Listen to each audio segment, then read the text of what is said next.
right, hello everybody, and welcome to the afternoon tune. I'm your host Josh, and with me is my co-host here, It's your boy Nick. and with us we got two special guests joining us today. We have Jenna with us. Hey, Jenna, Heidi ho. and we have Reese joining us back again. It's nice to have her Hey. back. She was with us a little bit ago, just like last week, wasn't it, or a couple weeks ago? A couple weeks ago. Yeah, a couple weeks ago. So it's good to have these two back.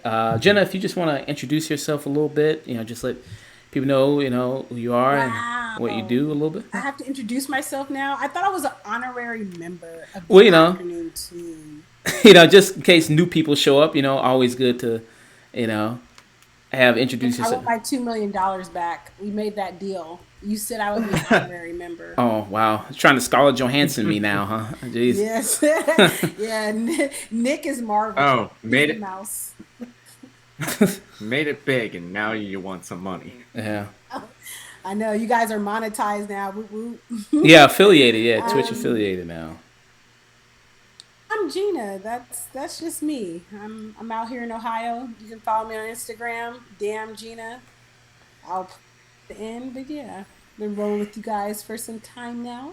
Yes. Yeah, very well. So, yeah. Reese, what about you? Let people know what you're all about. Artist yourself.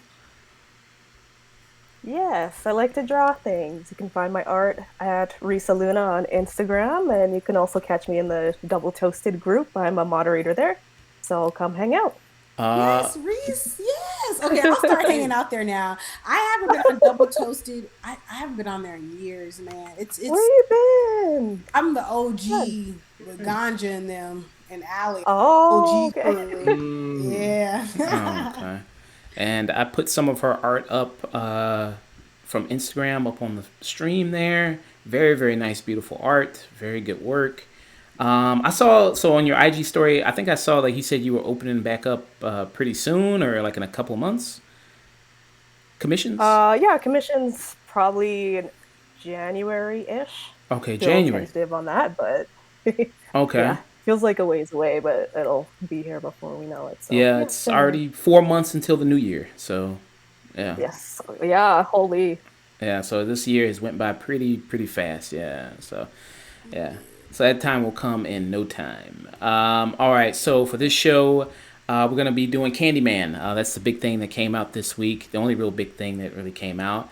And mhm. after that, we're gonna be doing Vacation Friends. It's a movie that came on Hulu. John Cena, Lil Rel Howery. So that movie that came Wait, out. wait. John Cena was in that. Yeah, John Cena was in it. Yeah. You know, I think that's like the longest running joke any Damn, I couldn't see him. the longest running joke any celebrity has ever had was probably John Cena.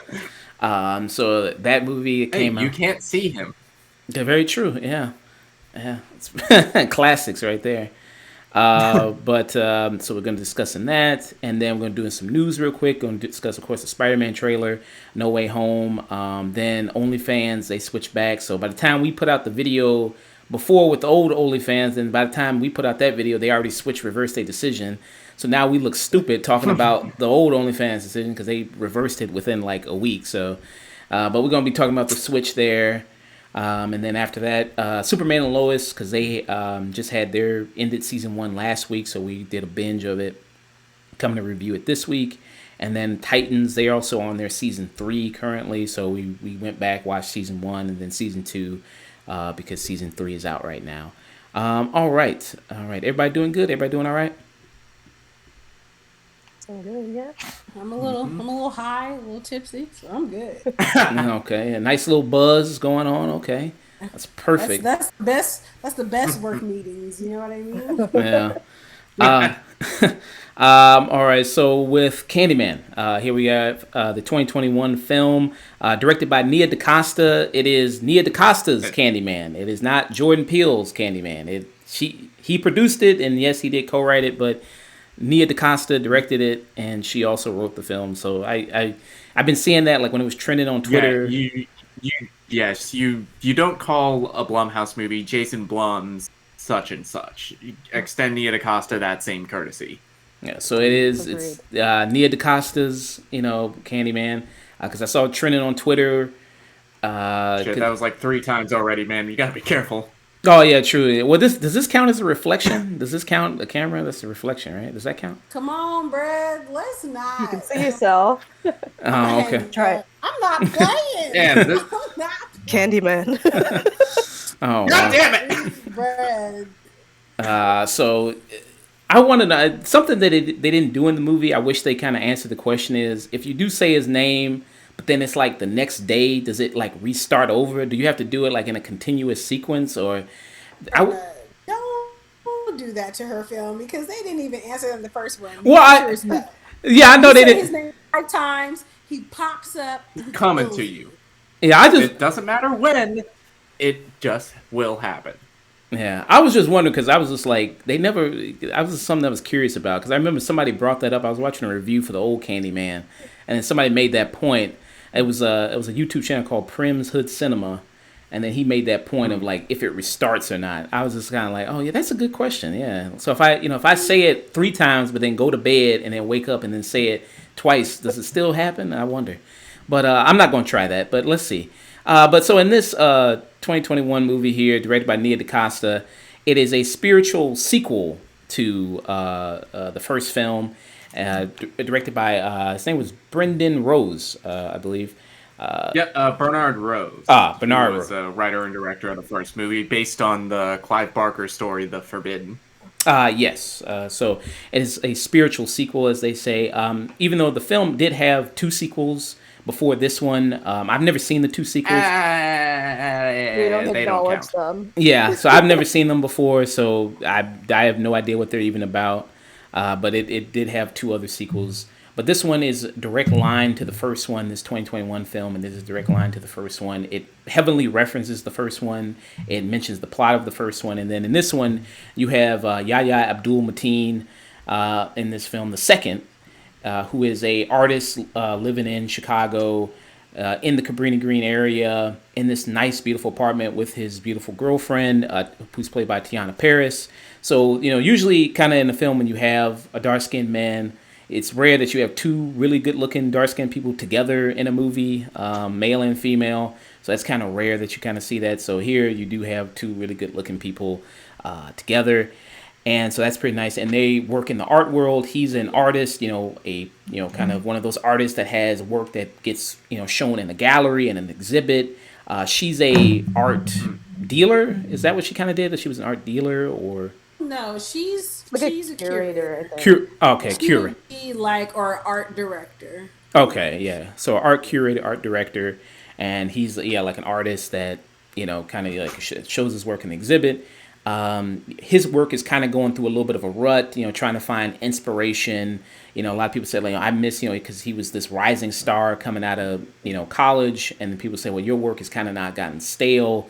We need something fresh, something new. So that's when he starts doing an investigation when he hears this story from Tiana Paris's brother in the movie, who's played by the actor who was in Misfits. I forgot that actor's name, but Nick would probably know. But he's from the British show called Misfits. But he was there, and then so he tells the story of Candyman and what that's all about, and they tell the story of the first film about Helen and what happened to her, and that's when he kind of gets inspiration to research more about the story, and for that to be his inspiration for his new kind of art project in order to premiere at the art exhibit. So I'm just going to go around a little bit just to get you all's general thoughts on the movie. So what did you guys think about it there, Nick? Unfortunately, that because of Japan's movie release schedule, I didn't get to see this. Oh, right, I forgot. Right, Nick didn't get to see it. Right. Japan doesn't really like black people like that. I forgot. Right. Yeah, strangely, horror is like the one thing that doesn't really translate. I forgot about that. Jena, I'm sorry. I forgot about that. Jena, I was falling in love with Bubbles. This is just so cute. I love that dog. Okay, well, I, as an avid horror fan, I would just like to say that I am very proud of Nia DaCosta, and I'm very grateful for Jordan Peele to have a black woman helm a horror film, and it actually get a green light. It's very, very rare. I grew up on horror. It's the reason why I do practical effects. It's the reason why I love film. Clive Barker's Candyman was one of my favorites. I didn't always agree with the of how the social commentary of gentrification and the portrayal of a black man as a villain. I didn't really agree with the critiques of that time, although they're valid. I just disagreed because for me, it was cathartic, Candyman, because I like the vengeance of it. You rarely see, other than Tales from the Hood, you rarely see black horror where we finally get vengeance. So it's like black people can be villains too. It's okay. Unfortunately, we can't really bask in that because we are so much villainized outside of the cinematic lens. So it's kind of like literally a catch-22 almost for black folks who like horror. Um, so with this film, let me just say that I need her to keep making films. This film was wonderfully made. My main issue is actually with Brianna, the girlfriend character. I felt like she was written. I'm gonna need y'all to write the girlfriend better. She literally was the epitome of the type of a black woman, who dates her father, basically. The stereotype that all black women tend to date, their father who was there, who wasn't there. So I wasn't really feeling that being her kind of character motivation. And she didn't really have a character arc. Her character didn't really go through any major transformations. It literally was just this surface level observation of what it is to be a black woman to or a black son, and it didn't give what it was supposed to give with Brianna's character and also with Anne Marie's character, who of course was Yaha's, that was his mother. But this film it's paced so well. The editing is phenomenal. The cinematography phenomenal. It seems like everybody on this production understood why they were there, and it was completely coherent. This is actually one of my top films of 2021. I have yet to see a film that is this technically competent, written well, acted well, the cinematography's done well.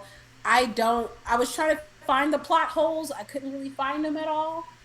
And it didn't take itself too seriously. So I appreciated that. So I thoroughly enjoyed this movie. I've seen it twice already. So I thoroughly enjoyed it. Wow. Reese? Oh, how do I follow that? That was really good.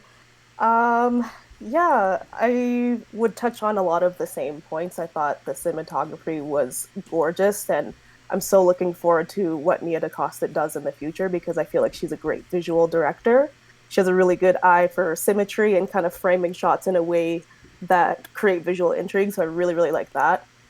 Troy, the brother, was hilarious. A lot of his commentary was like stuff that I would say, so I thought that was great. He's like, black people don't be summoning shit. He's like, I feel the same way, thank you, Troy.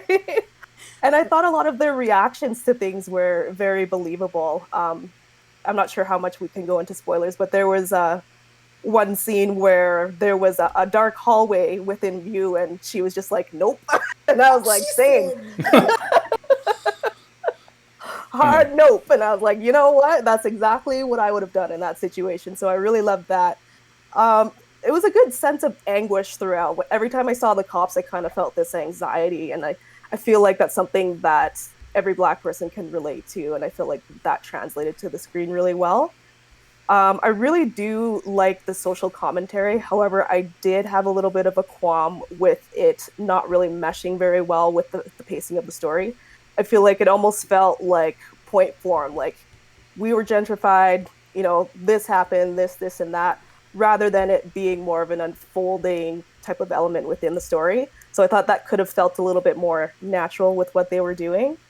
Other than that, really, I wanted to see more kills. I know that sounds really bad, but I'm also a horror fan, so I was kind of looking forward to how creatively Candyman is going to take out certain victims. So I thought that was really interesting how just with how certain things were shot, like how you saw some of the some of the kills like within a little compact mirror on the floor. I think that was in the trailer too. So don't want to spoil too much. I'm kind of like treading around it, but I thought it was just there's so many opportunities to have kind of like really creative kills with this specific, I guess, antagonist. I don't know if you'd necessarily call him that, but I feel like a lot of it could have kind of played with what Candyman's abilities were a little more. So I would have liked to see more of that.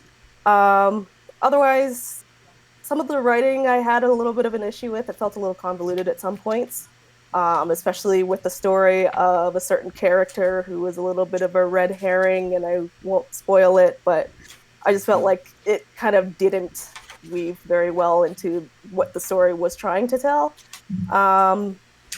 Other than that, I guess my only other issue would be I didn't really feel emotionally connected to some of the characters.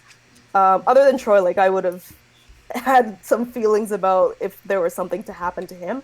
But the other characters, I was just kind of like, I don't feel like I knew them. They kind of felt like they were at arm's length part of me. So I don't know.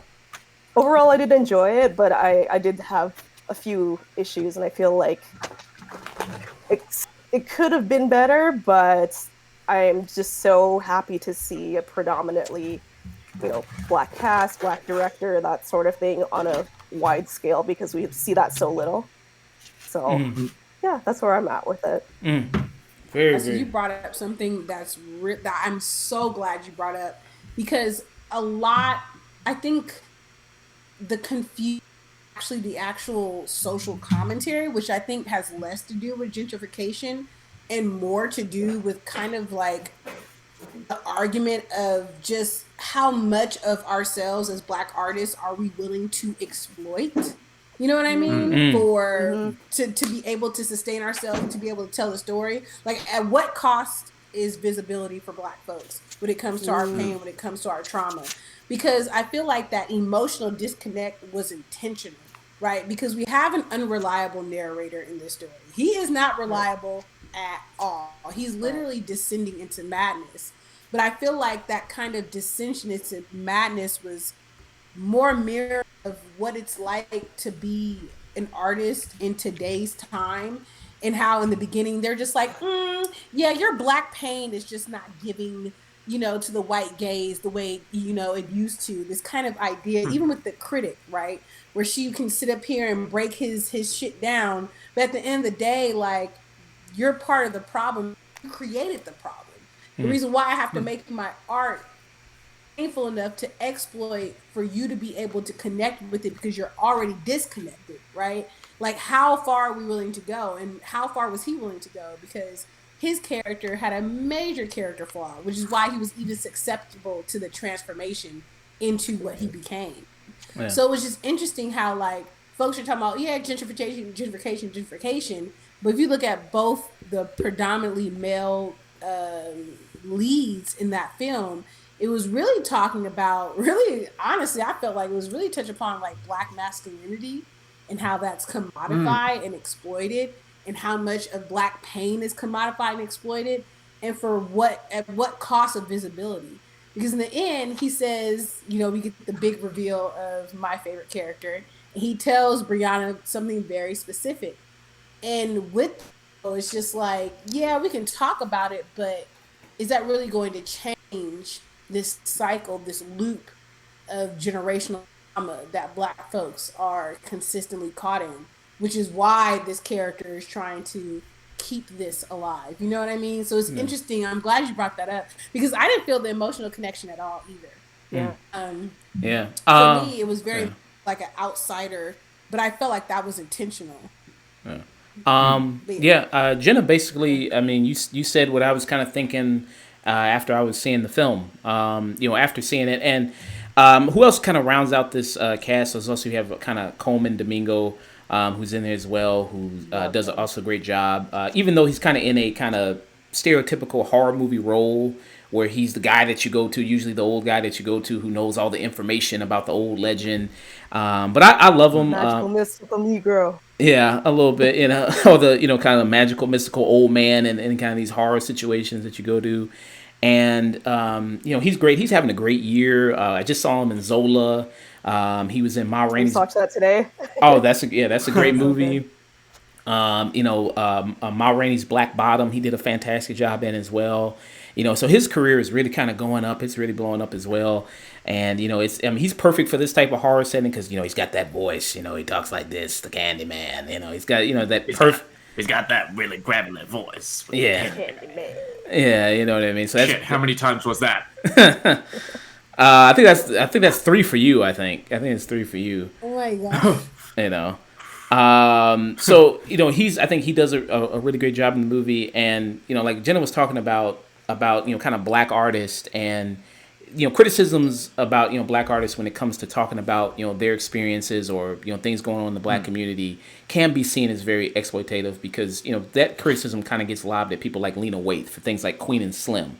People criticize, kind of her, for movies like that because it's like, well, you're just kind of doing the black trauma porn, and are you just kind of doing this because you think that that's what people want to see? Are you doing movies about black people but for white people because you think that this gives you kind of that hardcore kind of artist cred to tell this brutal story?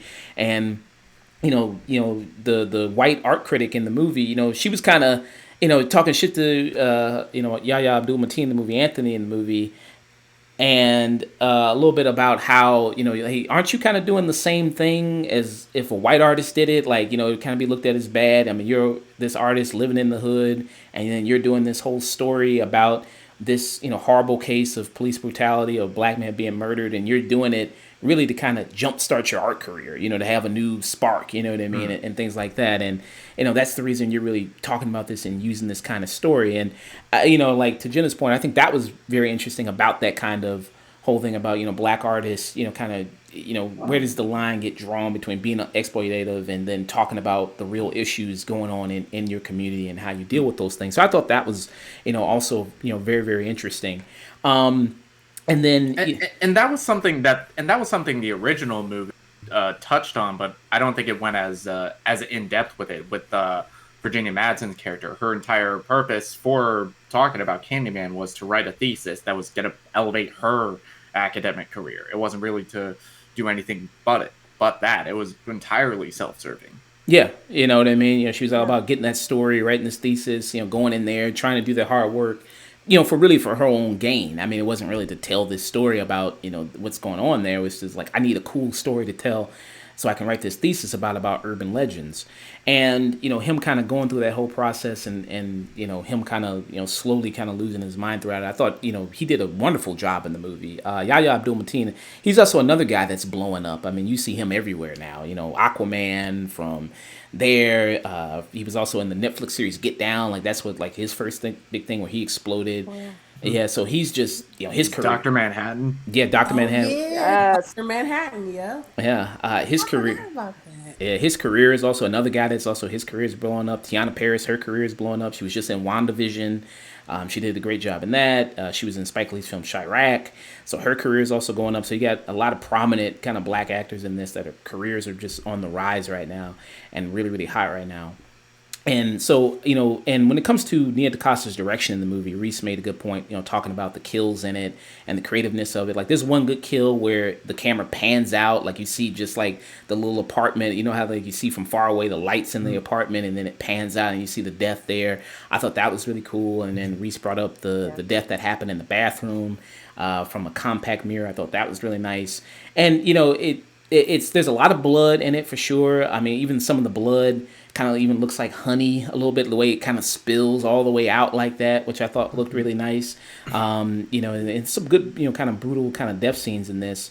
But, nothing as maybe brutal as you would see in maybe another kind of horror movie, but it's still a good job at doing effective at, the good slasher kind of kills. Interesting you say that as we talk about literally kids being murdered on camera, even if it's not being shown explicitly. I always find it interesting that whenever it's literal children being murdered, we're like, oh, it's not enough. Yeah. Like, wait, what? Well, I mean, she told the line. How far we've strayed. I just watched the Fear Street movies a couple weeks ago, and they fuck kids up in that. Yeah, they do. Oh yeah, they do. Yeah.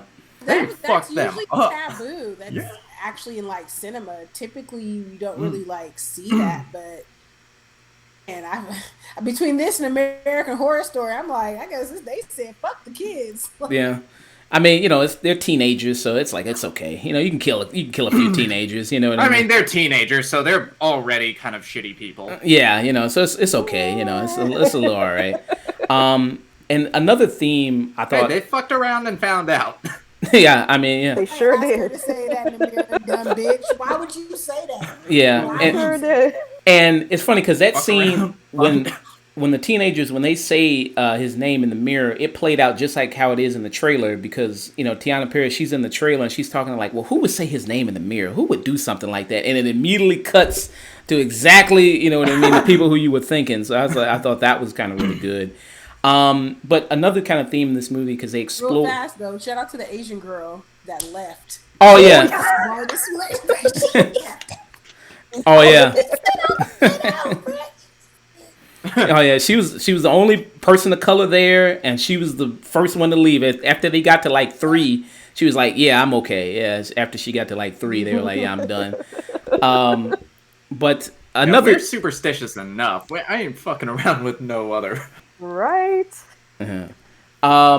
So another theme that I thought was really great in the movie is, and maybe we'll talk about a little bit later in spoilers, but just the idea of, like Jenna mentioned, of racial trauma and like it's a circle of violence, about how they talk about how there are these kind of different Candymans and there's always a Candyman, and how that kind of can be led an example of that kind of like there's always something like that from people like Emmett Till, from people like Trayvon Martin, like that cycle of violence will just it just continues over and over again, and there's always a Candyman like story that you'll have for generations and generations, and that cycle of violence. So I thought that was kind of really great, if that's kind of what she was kind of going for in the movie a little bit more. Because Candyman is eternal, right? And it's really actually kind of fucked up when I sat down and thought about it, because again, this is white supremacy's creation, right?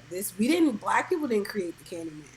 All of this is out of injustice, but it's literally at the end of the day, the Candyman is the classic, doctor created a monster and the monster is now unleashed. You know what I mean? Like, y'all created this, y'all created racism, y'all created this violence, and now it is eternal, and now it's coming for that ass, and it's gonna kill all the innocents and whatever blood that needs to be shed, because the power of Candyman, similar to Freddy Krueger, is in the belief in making sure that the oral history is passed down.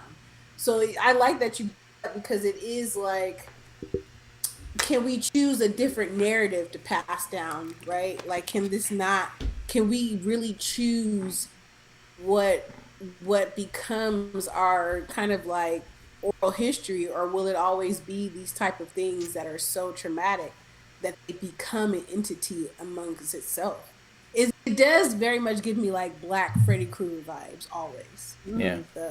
Yeah. Do you guys have anything more to say about it before we kind of get into more about spoilers and the ending and everything like that? I definitely think it's an allegory to generational trauma. But on the same coin, I feel like I want to see more stories of Black people just being Black people. Yeah. Not being vehicles for social commentary. And that's not to say that it's not important and needed, but it just seems like every time we see ourselves on screen, it's always some cautionary tale, or, we're witnessing our trauma yet again. I just want to see Black people doing normal shit, Yeah. Yeah. That's it. Yeah. Do you have a rating for it, final?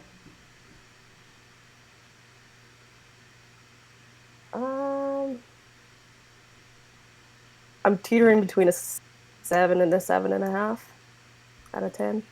Yeah. Okay. All right. Jenna? I'm definitely gonna do too much and give this a 10 out of 10. 10 out Just of 10. because, again, it's a Black woman doing horror. She's my dream girl. Like, I love horror. I want to do my first horror film. It won't be generational trauma. It'll just be a straight up slasher. However, you know what I mean? Like, classic, just nice across the throat. But this film, the things that are the issues anyone would have with it is I've seen in way, way, way, way, way less quality made horror films. Like if y'all can accept Mosquito as a horror film, okay? Oh yeah, Y'all can, or Ticks, or all these little shitty ass B movies that people love so much. You can Karen. accept, right? Exactly. Like, listen, man, nah, this movie is well made. I feel like they did play it safe, which is why I think we're not getting that emotional depth to it. But I do appreciate this film. I can watch it over and over again. It's just a beautiful film to watch, and it still makes me not want to say that person's name. I'm not gonna say the name. So, I 10 think out I'm of at 10 for 2. me. Like I'm not saying it. Right.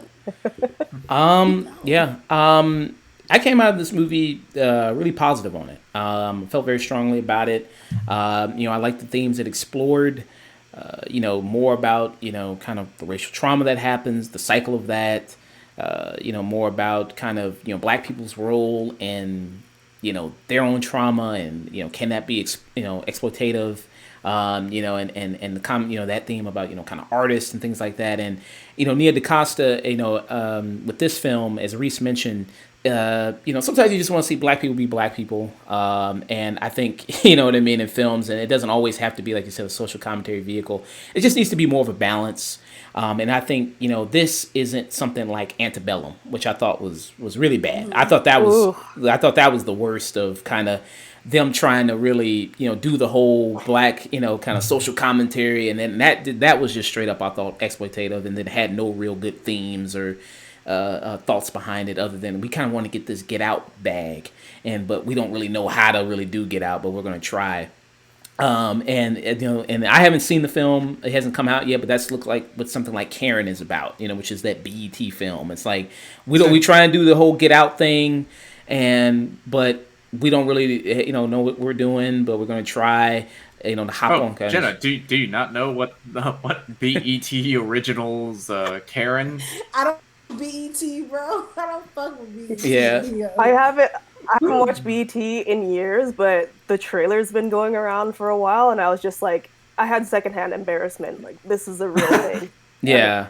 We should send you the trailer after, Is and this a just Tyler you're gonna Perry laugh. production? Oh, it's worse. It's Okay. worse than Tyler Perry. Girl, Who's bye. the director on that one again? I can't remember. Oh, I can't remember. Maybe Nick. Nick, can you look it up real quick?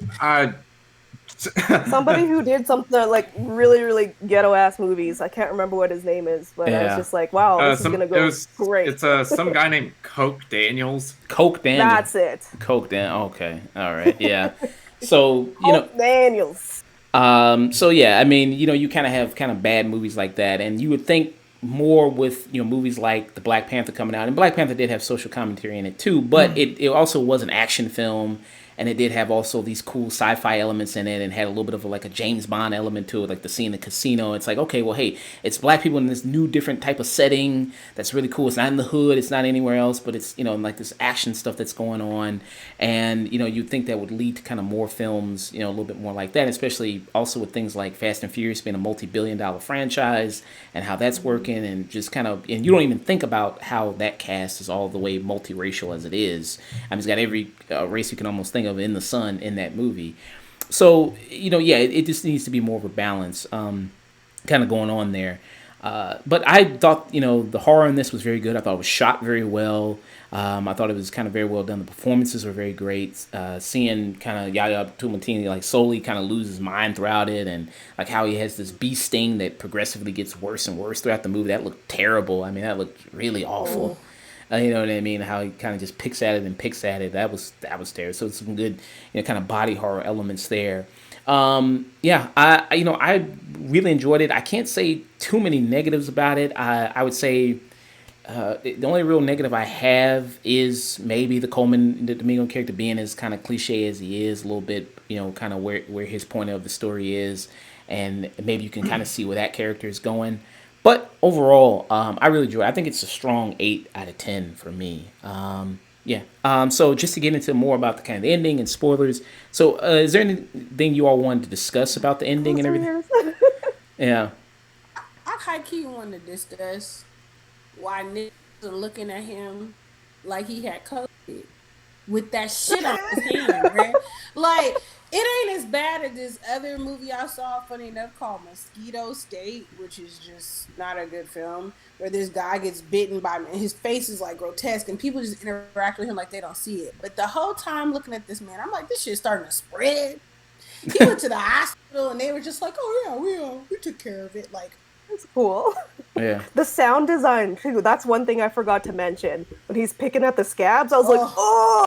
And I love body horror, but even I was like squirming. it reminded me of Cabin Fever. That one scene when he started fingering her. And oh my god, I remember that in the theater. And I was sitting there in the theater, and I was like, "Yo, y'all hear that?" And they're like, "No." I'm like, "No, listen, you hear that?" And it's like, and it's like, I cannot. Man. Yeah.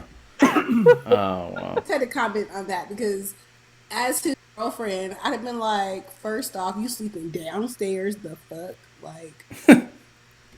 Yeah. I love you, but I don't love you that much. Like, what? Yeah. Yeah. Reese, is there anything you wanted to talk about, ending wise, spoiler wise? I was kind of confused about what he said at the very end. I heard one thing, and then I watched like a kind of a spoiler commentary after, and they said that he said something else. Usually I watch movies with subtitles, but I couldn't do that in the theater. Right. But at the end, I thought he said kill everyone, and apparently he said tell everyone. Yeah, he said tell which changes the dynamic very much depending on which way you hear it.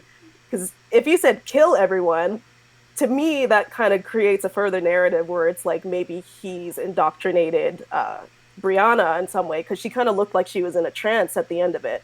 Like she was somehow going to be a successor or some type. But then I hear this other review and they're like, oh, he said tell everyone.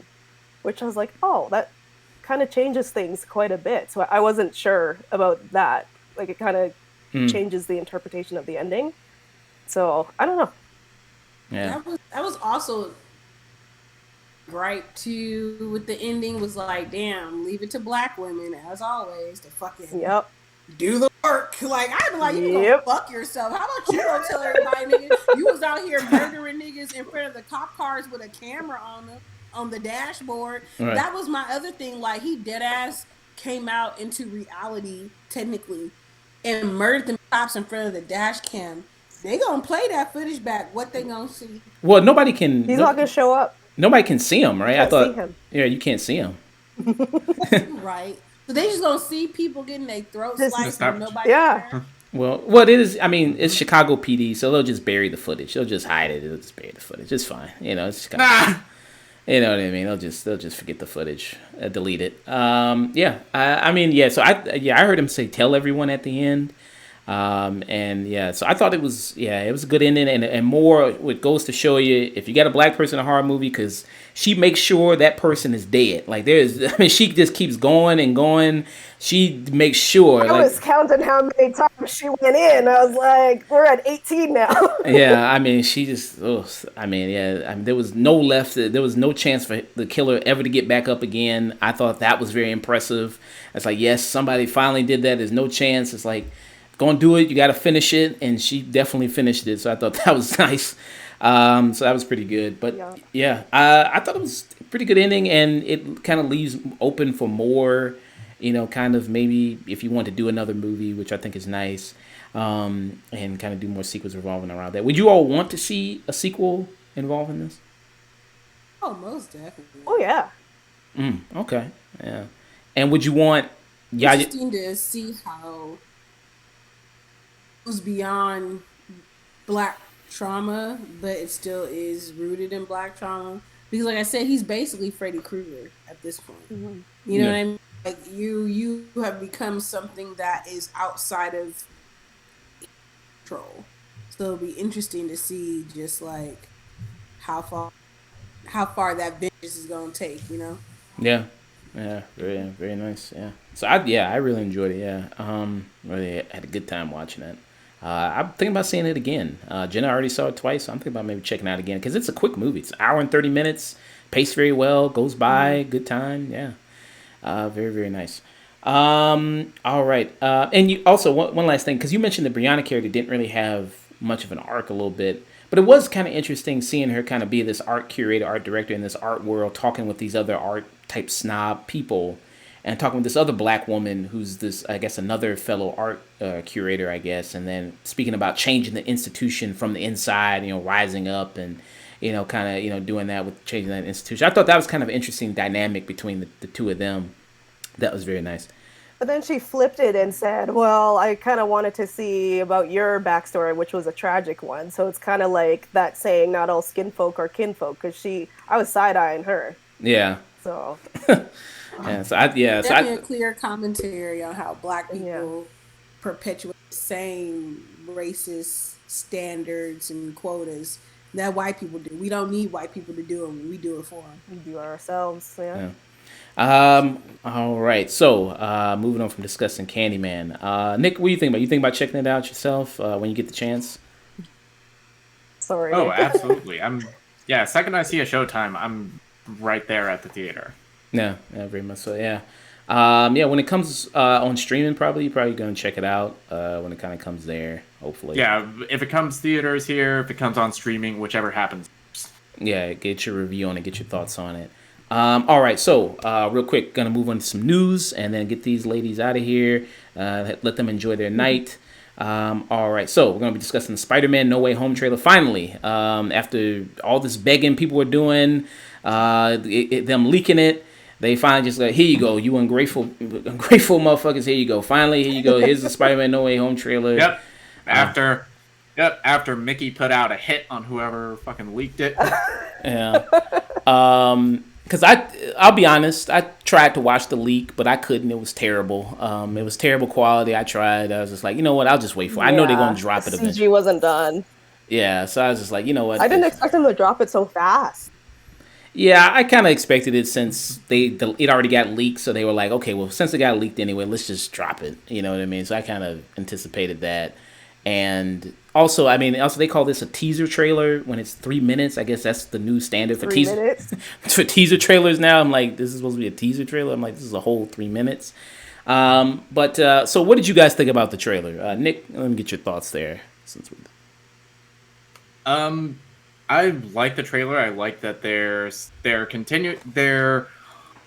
the first part of it, the focus is on the fallout of Spider-Man Far From Home, which that is such a huge bombshell of a revelation that you have to address it. It cannot just be entirely focusing on all this multiverse shit that's going on. Mm-hmm.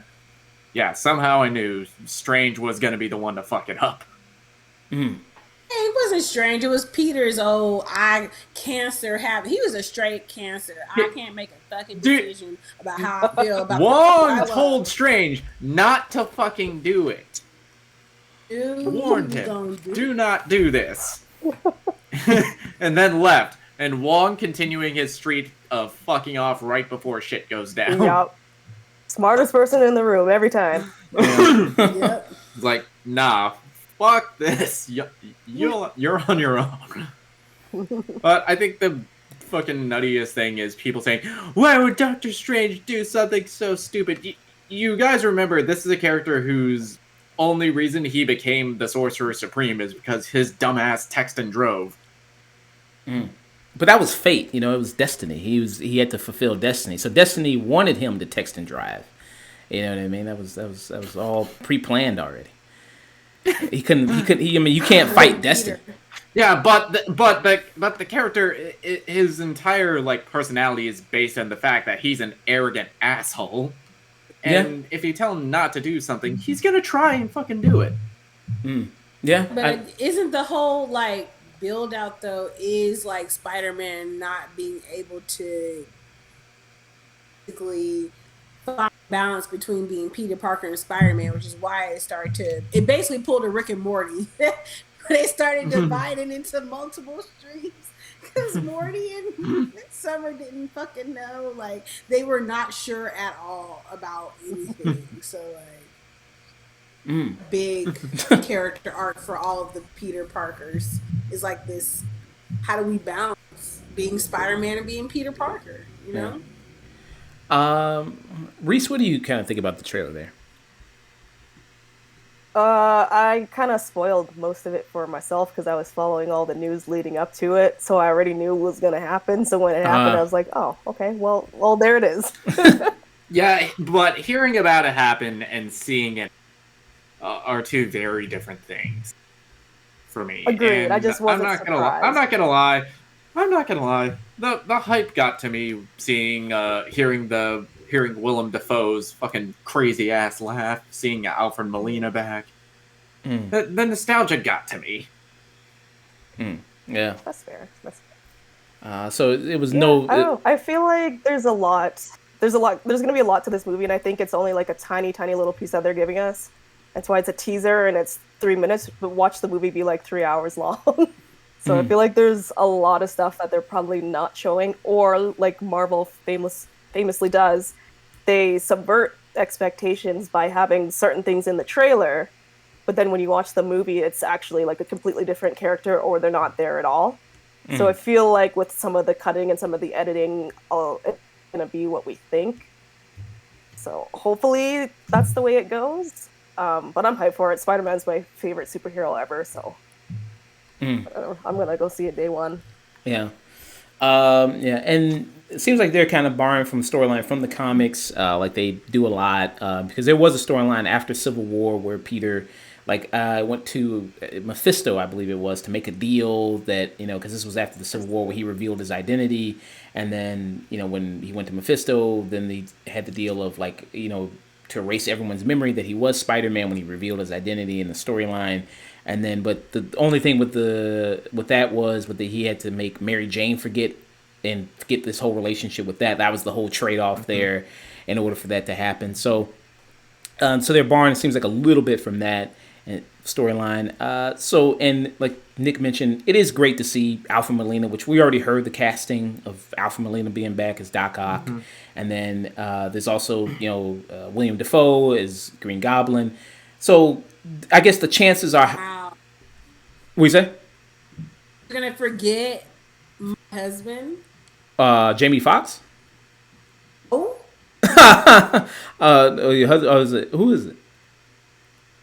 Maguire. Oh, Tobey Maguire. Oh, okay. He's not in the trailer. It's not confirmed. Oh, I didn't know Tobey Maguire. The toys confirmed it. Okay, so He's gonna be. Hey, until you see a motherfucker on the fucking screen or in a trailer, he ain't in the movie. Tobey Maguire's the gonna toys. come back. The toys don't lie. so Yeah.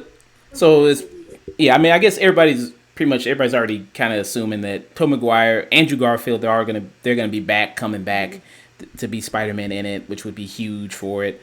Do you think with kind of these villains kind of coming back, plus Spider-Man, the other Spider-Mans coming back, they're doing a Spider-Verse type situation.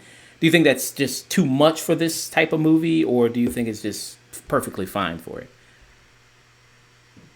I mean, I was always in the cameos. camp. I was always in the camp that you should do like this multiversal breaking kind of story with Spider-Man until at least his arc in the MCU is done. Okay.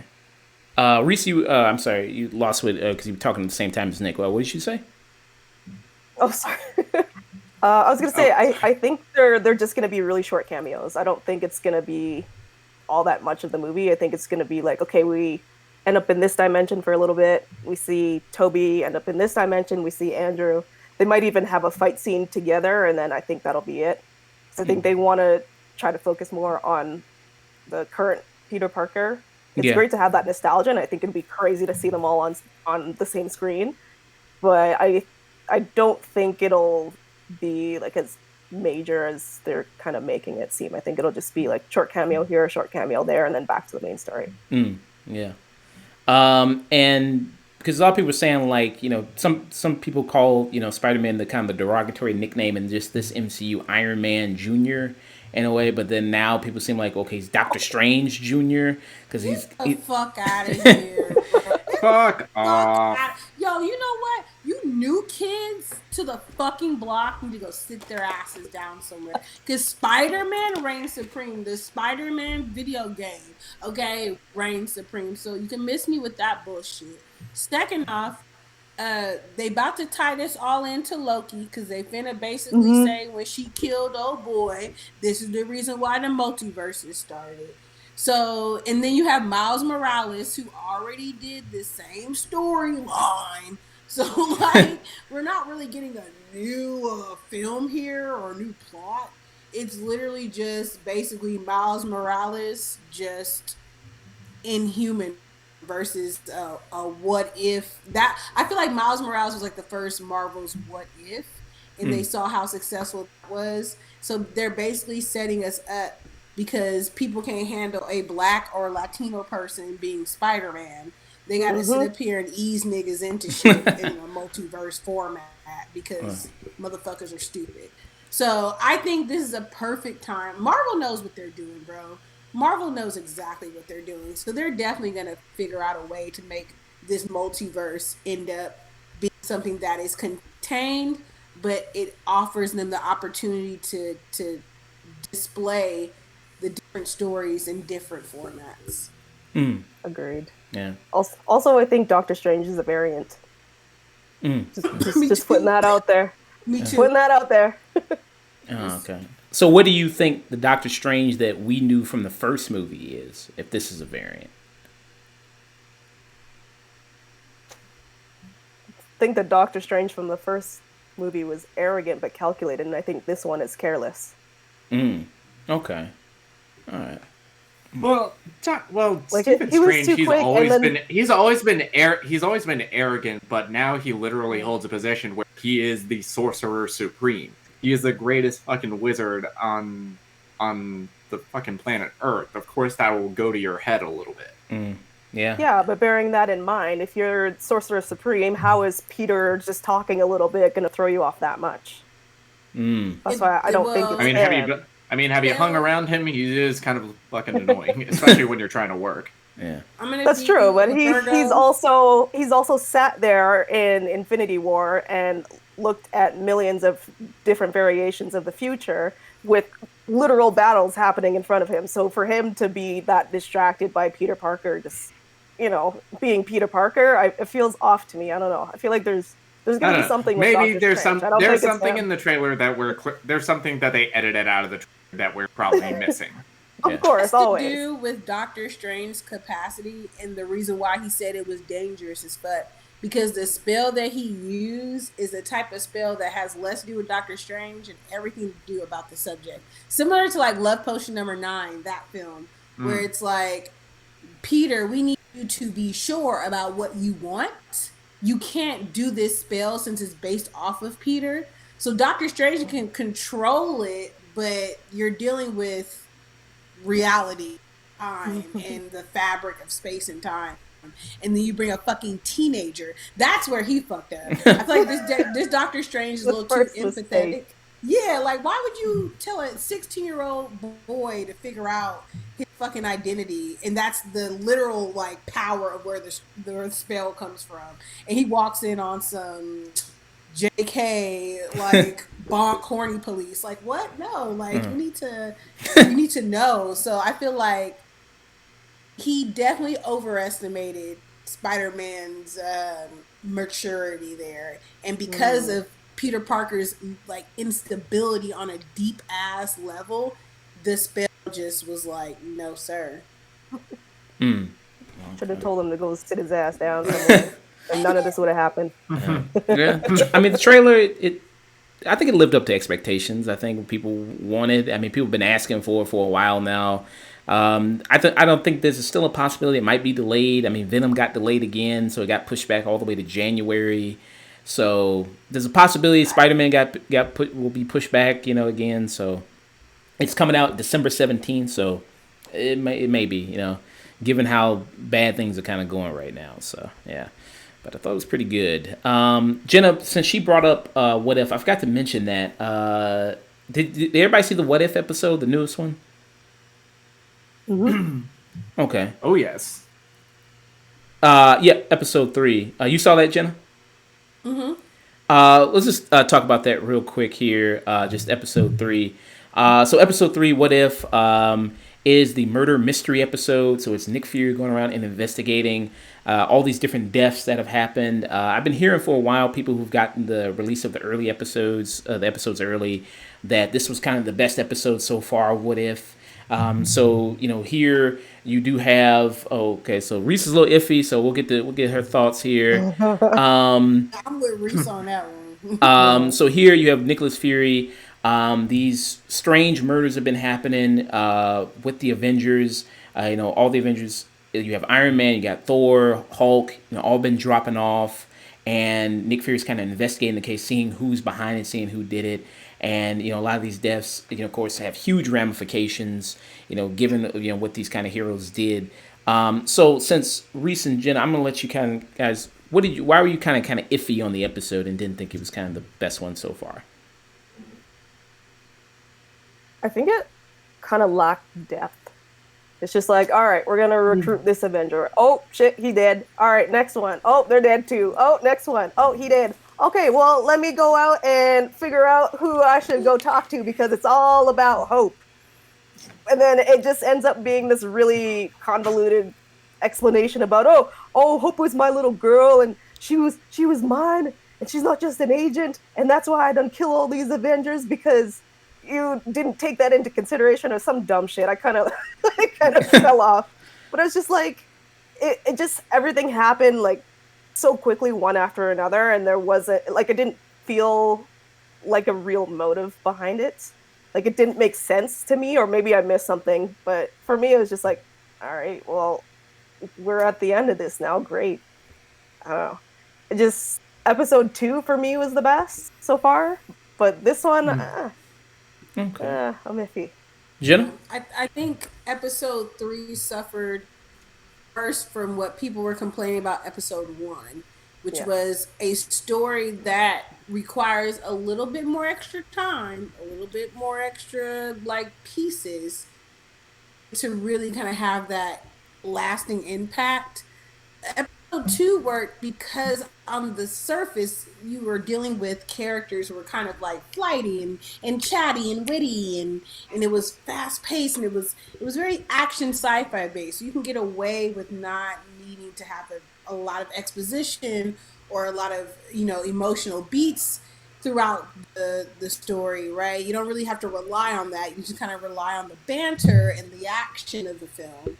The third, and this one I liked just because this is gonna sound really fucked up, but I was so happy to see the good guys die. I was like, fucking finally. Like, when the Hulk exploded, I was like, holy shit. And that was wild. Yeah, right? I kind of had an idea of who was doing it because I was like, the only way the Hulk could have died is it was on some macro molecular level. So I kind of had an idea. Hey, we all remember the fucking early theories about Avengers Endgame involving Ant-Man and where he needed to go. Yep, that's true. Yep. So, I mean, I think this one was a solid entry. I don't think it's the most memorable or the best, but it definitely, I'm actually more excited to see where that would go. And I wish that this would be a spinoff because it definitely is kind of like the Marvel Avengers film that I actually wish I would have seen. Because I know who the originals or as close to the originals in the comics, but this one I kind of like the people they were getting together. I like those characters and personality traits a little bit more.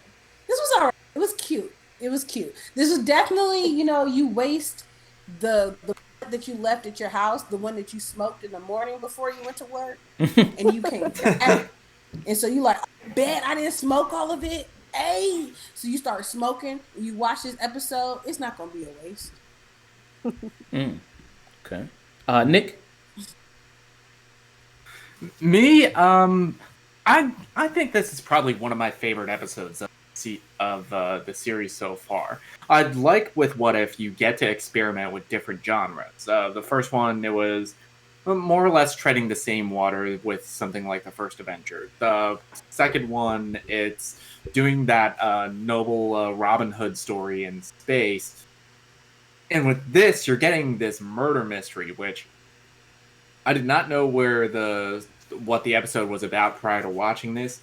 and the turns it took really were shocking to me. And I appreciate how dark it got, especially for an animated show that is ostensibly for like a younger audience. Again, the animation, it's gorgeous. I think you're able to not delve as deep into the characters because we ostensibly already know who these people are. We've been with these characters for like the last 10, 12 years. We've seen most of them get 1, 2, or 3 or more movies. Yeah. So that's a little bit of writing short that you can do in this like 20, 30-minute series. Yeah. Yeah, I thought the second one was still the best episode so far for me. I thought that episode, was a lot of fun. As Nick mentioned, they kind of, changed genres a little bit more with this one. Went with kind of this murder mystery element, Nick Fury investigating, which I thought was pretty nice. And as far as, Jenna, I mean, I'm not as smart as her, so I really didn't piece together who was doing it. I really didn't think about it. I did when the scene came with Black Widow, where she was kind of getting her ass knocked around the building. I mean, she was really getting messed up. I thought it was the Ghost character from Ant-Man. That's who I thought it was. So I thought it might be kind of her who was doing it, because I know they said the Ghost character was an agent of S.H.I.E.L.D. and she was like this assassin who used to do missions for them. So I assumed it was kind of her, and she was maybe working for Hydra. I was kind of maybe assuming that towards the end there. I thought, kind of like Reese mentioned, it was kind of repetitive a little bit, seeing him meet an Avenger and then die, and then, kind of seeing these kind of big moments that we know from the movies, like when Thor tries to go get the hammer that we saw in the first Thor, when he tries to get it, but instead here he gets shot with an arrow from Hawkeye, and kind of these kind of, and we, the episode opens up even with Iron Man 2, the scene from that where he's sitting in the donut, from that famous kind of spot there, and then she shoots him with the serum, but it turns out, I guess we could do full spoilers for this and this kind of episode and everything like that. And the killer was Hank Pym, and as Reese mentioned, the motivation behind it, I guess I could kind of go with it a little bit, but it's like him just wanting to ruin S.H.I.E.L.D., since in the movies Hank Pym already hates S.H.I.E.L.D. to a degree anyway, in just the MCU timeline anyway, just due to him working for S.H.I.E.L.D. and he just having some kind of bad blood between him and there anyway. So I guess it wasn't that kind of crazy to think he would just kind of go full like that and just kill off Nick Fury's pet project. But you would think maybe he would go after Nick Fury first instead of just going after all the other people, because Nick Fury's really the one that's putting it all together, so that'd be smarter just to kill him first. But but I think the biggest thing is that Hank Pym, he's not wearing like the Ant-Man suit where it had like the kind of stable Pym particles, the one where you could like shrink down and be like all good. It was the Yellow Jacket, which if you remember the first Ant-Man, the formula they were experimenting, that was what was really slowly driving Aaron Cross insane, to the point where he did become that like raging psychopath. That's a good point. Yeah, that's a good point. I forgot to mention that. Yeah, so he was wearing the Yellow Jacket suit. And this episode, because of the death of Thor, Loki comes with the whole Asgardian army, and this Loki is voiced by Tom Hiddleston in this, and then Hank Pym, he's not voiced by Michael Douglas. He's not voiced by Michael Douglas. Yes, he is. Oh, is that? Okay. Oh, that was Michael Douglas doing it? I think so. Oh, okay. He sounded a lot better. Oh, okay, he doesn't sound like how he sounds when he was in the movie. He sounds a lot more better there. Okay. Yeah, the only 3 that didn't come back from the movies were ScarJo, who Black Widow, she's voiced by Lake Bell here. Mike Wingert is the voice of Tony Stark, and Stephanie Panicello, she's the voice of Betty Ross. Oh, okay. The voice of Betty Ross. I don't think Dave Bautista came back either. Yep, Dave Bautista. He didn't come back for when he played Drax in the last episode. Oh, I'm just saying for this episode. Yeah, for this episode. Oh, sorry. For this episode. Yeah, Betty Ross sounded a lot like, for some reason I thought she sounded like Judy Greer who was also in the Ant-Man movie. She sounded a lot like her for some reason. I thought, that's kind of a similar voice. I don't know. But so Loki comes with the Asgardian army. They come to invade Earth since Thor died. then he's like, okay, well, I'll find the killer. And then that's when, he does find the killer. Nick does, turns out it's Hank Pym and everything. And then Loki, being Loki, of course, takes over Earth. He's like, well, since I like it here so much, and I'm just going to take over Earth. But then that's when... Since I'm here. Yeah, and then that's when Nick, because you still have 2 more Avengers left. You still have Captain Marvel and Captain America, who really, Captain Marvel could just, she could just do everything by herself anyway. Like, if she showed up in Endgame just way early, she could have just, solved the whole movie there already. I was gonna say. Yeah. You don't need Captain America's pasty ass. That nigga frozen. Well, he's got a good ass. I love him. He's got a nice ass. It's a pretty good. Hey, don't disrespect America's ass like that. Slander on my watch. Yeah. So so it's good. So yeah. So I thought it was a solid episode. I still think it's still a pretty good episode. I still think it's better than the first one. I don't think it's the best one so far, but I still like the second one the best one.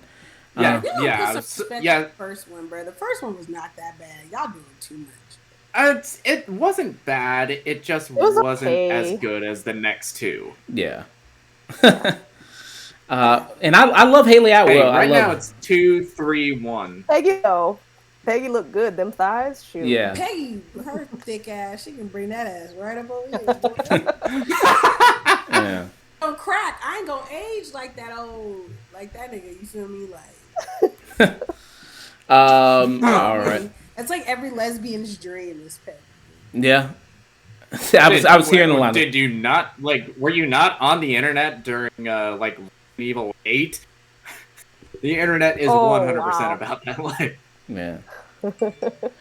All right. So real quick, just the final story. So we did a story just a week ago, got posted on YouTube like a couple days ago, and then by the time we posted that story about OnlyFans banning the porn, then they switched back, and they were like, "Oops, okay, well we made a mistake, so we're back again." So yeah, people already know. People are already kind of counting the days until OnlyFans was destroyed, but now they say like, "Oh well, we're back again." Doing it. So they said, in the tweet, so thank you for everyone for making your voices heard. We secured assurances necessary to support our diverse creative community. And have suspended the planned October 1st policy change. OnlyFans stands for inclusion, and we will continue to provide a home for all creators. So they're gonna renege on their decision to ban all the sexually explicit content that was gonna happen October 1st, and kind of go back to the way things were. I guess Money was talking different when they announced that, so they were like, okay, well we're gonna get. Yeah. So real quick, hey, they saw the name of one of the potential buyers for a tank, and it was Spirit Halloween. Yeah, so so just real quick, a hit different song from SZA. Yeah, I saw that. So real quick, just go around get everybody's thoughts about the story and everything. Reese, what do you kind of think about it? Well, notice how they said suspend. They're not gonna stick to this permanently. It's like, give it a few months and they'll be turning their back on sex workers yet again. They're just trying to figure out a better workaround, and that's all there is to it. Like, apparently it was because of a disagreement with the banks or something to that effect, and it's just like, okay, so that's not gonna change within a few months. There's still that stigma when it comes to, sex workers getting their money. So I think they're just doing this as a PR move right now because they're catching all kind of backlash, but watch in a few months it'll be the same shit and they'll go all the way through with it because they'll figure out some loophole or something legally that can allow them to do this, which again is going to be shooting them in the foot either way, but that's on them. Yeah.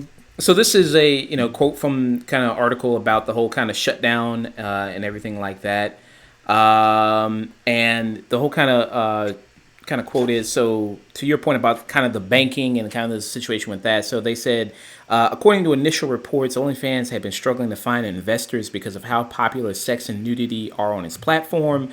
These changes are to comply with the request of our banking partners and payout providers, the company said last week. The bureaucratic language made it clear the company prioritized growing fiscally and did not consider the damage the move would have onto its creators monetarily and emotionally. It did not care or consider that many of its top earning sex workers would probably flee the platform and jeopardizing the company's reputation and ironically its financial future.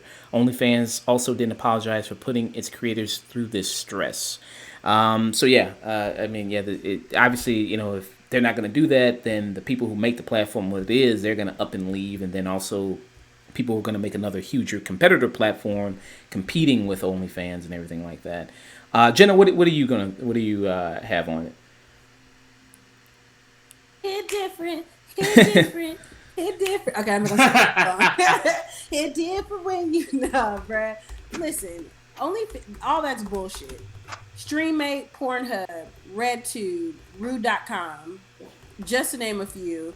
These are platforms that have been running for over 10 years, and guess what? They cash that money out too. They don't have problems finding investors. Sex will never, ever be an industry where there's not more than $1 billion to be made. So basically, OnlyFans' problem was they was trying to sit up here and market themselves outside of what made them money, and they fucked up. They did it too early. They didn't have a transition. They didn't have a plan. In fact, if OnlyFans was smart, they would have hired Miley Cyrus to be. Oh, would you say they pulled out too early? Ooh, Nick, yes. Look at this man. I would have paid this man. Okay, that's comedy gold. This guy. Yeah. No, I would have hired, bro. I dead ass would have hired Miley Cyrus just to make fun of the fact that how she went from like good girl to dirty girl back to good girl, and they could have like. There's so many creative ways they could have like rebranded themselves so they could be known for something other than sex, because OnlyFans was not a platform initially for sex workers. It just wasn't. So it wouldn't even have been hella much for them to start a marketing campaign to reshift back to their roots. But they're fucking stupid, and people hate sex workers even though they all jerk off to porn. So all I'm here for is OnlyFans, folks who are true sex workers who cam online. We know the other sites. You need to have a diverse portfolio, and you always need to have that link tree with all your other stuff on there, bruh, because it's just not stable anymore in this like industry, especially when you're doing online. Like, you need multiple streams of platforms and income to be able to feel secure, because OnlyFans, like Reese said, is gonna be on some fuck shit. They're gonna end up figuring out some legal loophole where they're going to satisfy some white conservatives' agenda so they can get that check while still trying to get the other check, which is the content creators. So, yeah. So do you think that a lot of creators on OnlyFans who mainly just did that with this announcement that they had that kind of spooked them a little bit, do you think now that a lot of them are going like, well, I need to find other avenues, other websites, go to other places, build a kind of an audience there as well as OnlyFans? Oh, they're already trying to take that mantle, because once Tumblr stopped doing porn, which was dumb as fuck, they became obsolete, because who the fuck is still using Tumblr?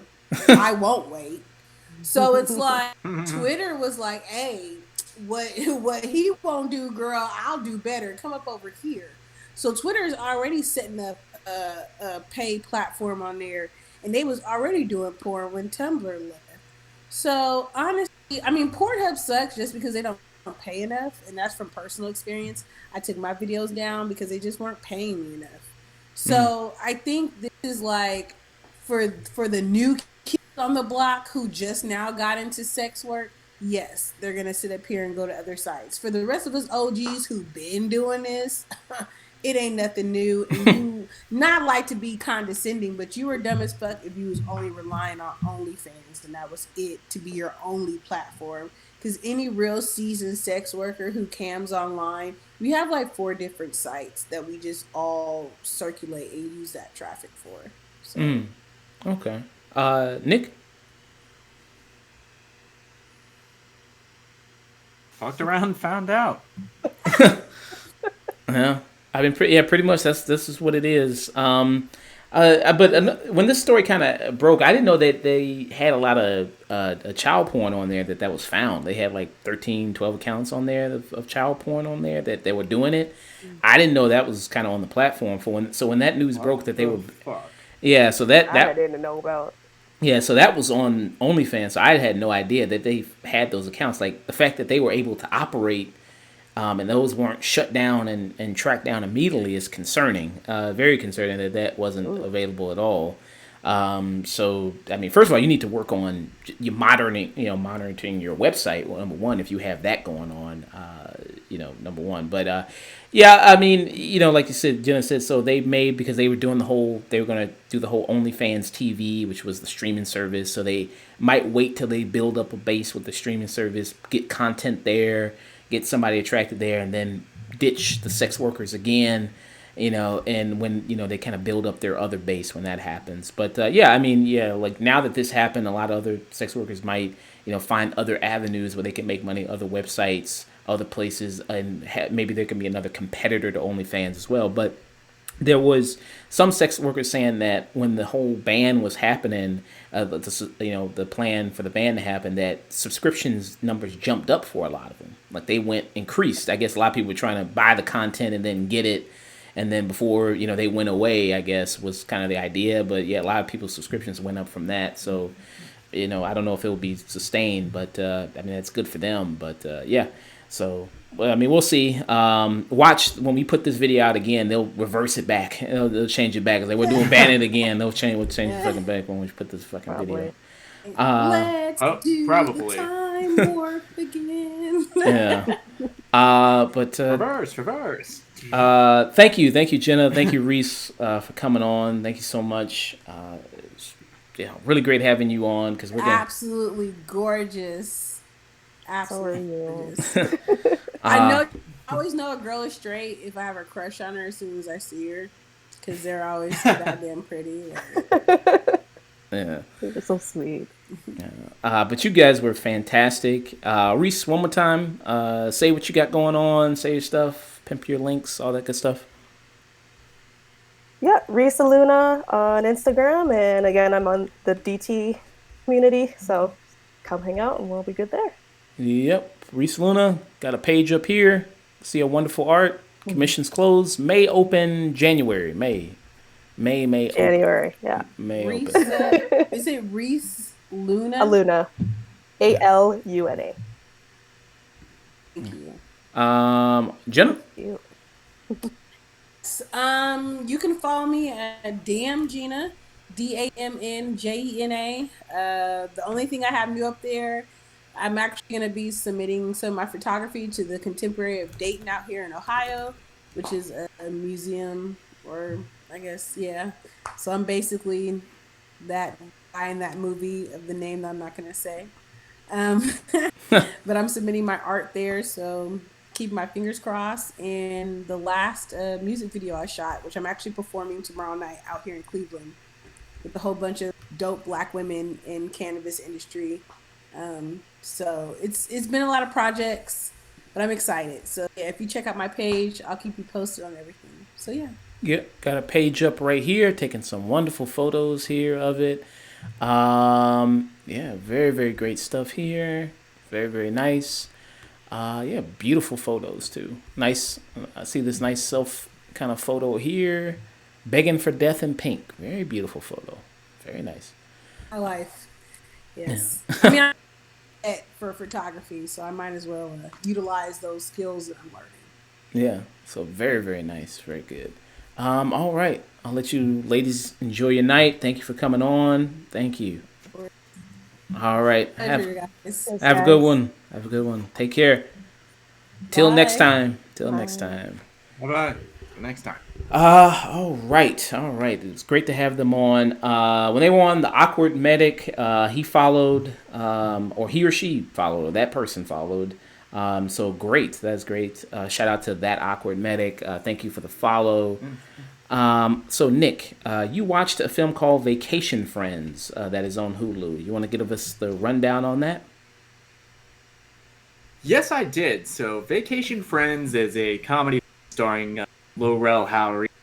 We all know as as a I can't remember the character's name, but he was the best friend character in Get Out, and Yeah. he's slowly like been a side character in other comedic films.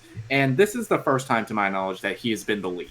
That he has been given his own film. He was also the lead in a movie called Uncle Drew, which was a basketball movie. He was in that.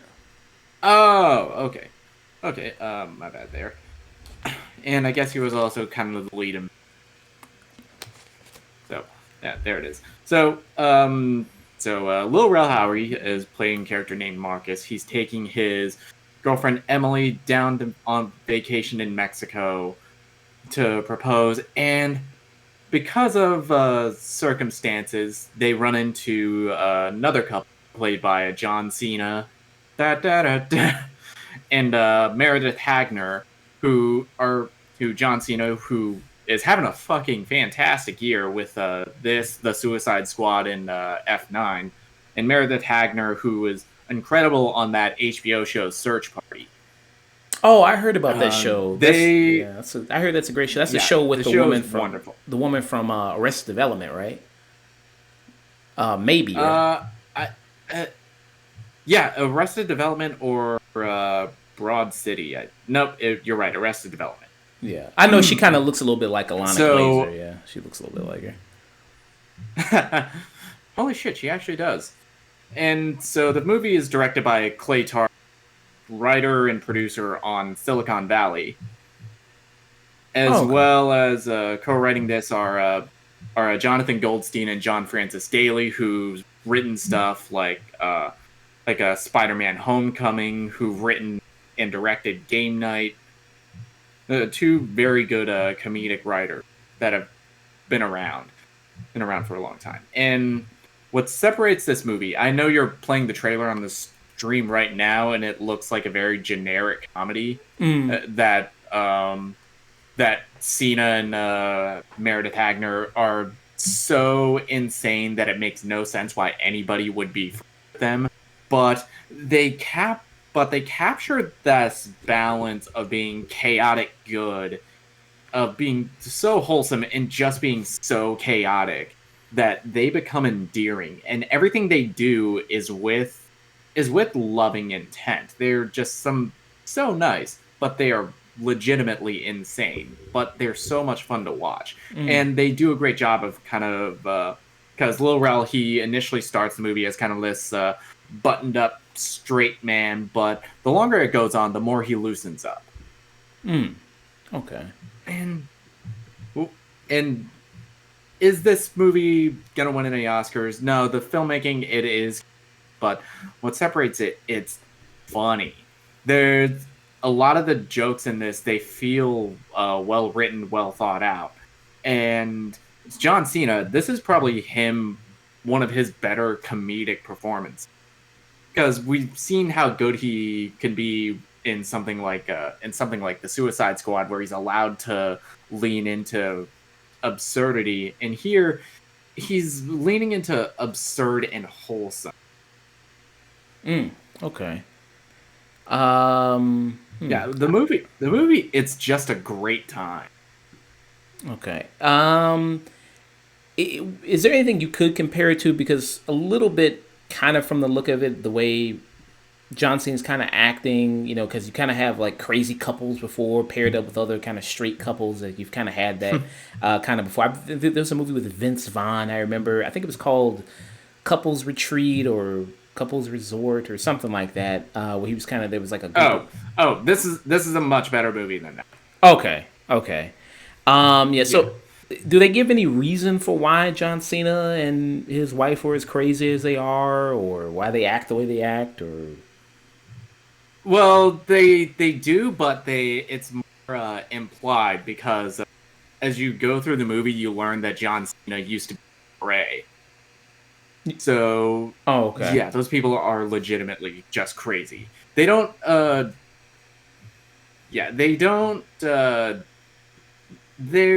their insanity, it's never malicious, which is something that I can't say about characters like, I don't know, name a Zach Galifianakis character in the Todd Phillips movie. Okay. So like his character from, what was that movie with Robert Downey Jr., Due Date? So like, Due Date, where he's just such an asshole that nobody would not beat the shit out of him if they interacted with him for more than 5 minutes. Yeah. So with a movie like this, with dealing with crazy people and being around crazy people, is it not as relatable because it's like, well, I would never be in an experience like this. I'd never be around these people, or is it like I could see being wrapped up in an adventure with these people and going with the flow, just due to how crazy things get. Yeah, on first impression, it's exactly, it's like, why would I hang out with these people? But they wear you down, really. You can see yourself being wrapped up with a couple like this, and they're on vacation, so they're gonna like go and have fun, and that's kind of the conceit of the movie. Where it gets awkward is when Cena and Hagner, because Lil Rel and Yvonne Orji, I think is how you pronounce her name. They're getting married like several months later, and John Cena and Meredith Hagner crash their wedding. Says, hey, why didn't you ever call us? Oh, wow. Okay. And they say, like, yeah, we drove around every single wedding in the state of Georgia. Oh, wow. Damn, they must have been driving forever because Atlanta has a lot of black people. They must have been driving forever looking for them. Yeah. And so with Lil Rel Howery, the fact that he's playing a straight man in this, which I guess he's played typically a straight man. Like, he's a good comedic guy to bounce off of very well. And then John Cena has been proven to be very effective at comedy. See him in the movies like Blockers, when he was in Trainwreck, even to the Suicide Squad to a degree where he was very comedic in that. It does seem like he does have a very good knack for it, comedy and everything like that. And then Lil Rel Howery, like you say, usually plays a good bouncing off guy because we just seen him in Free Guy, being another white guy's best friend in that, with Ryan Reynolds doing very well. So it seems like. So what's the rating for this? What's your rating? For me, this is just a really solid comedy. I went into it cold, and I ended up laughing more often than I didn't. So for me, this is a strong 7 out of 10. If you have Hulu, absolutely check it out. Okay, yes, I think that's pretty good. 7 out of 10. Watch it on Hulu. Yeah. I feel like this would make a good back-to-back with this movie and then the movie with Andy Samberg. The movie was the Groundhog movie. Oh, with Palm Springs. Palm Springs. I feel like this would make a good, Palm Springs? Good back-to-back. I think it could, but I think Palm Springs, it gets a little too dark to pair with something like this. I think more like Game Night would be a better double feature with this, because I feel like those two have very similar senses of humor. Yeah, Game Night. Yeah, Game Night would be. Yeah, I did like Game Night a lot. Yeah, I did have a lot of fun with that movie. That was really funny. Game Night itself. Yeah. Either that or Tag, I think, would be a good double feature with this. Tag. Yeah, Tag was also pretty decent. Yeah. You found out what was Hawkeye doing Endgame? Playing tag. That's what he was doing in between movies like that. Yeah, and Jeremy Renner broke both his arms on Tag. Not Avengers, not fucking Civil War. Yeah. I mean, tag is serious, man. You ever played? When's the last time you played tag? It's serious out here, man. Serious. I had to retire. Yeah. Yeah. So that's a pretty good review. All right. I'll check it out. Definitely. All right. So moving on from Vacation Friends, going to discuss Superman and Lois season 1. So Superman and Lois is a spinoff from the Supergirl show. Superman got introduced in Supergirl on the CW, and then they were like, well, people really like Taylor how you pronounce it? Taylor Hoechlin? Or Tyler Hoechlin, I think is how you pronounce it. Hoechlin, okay.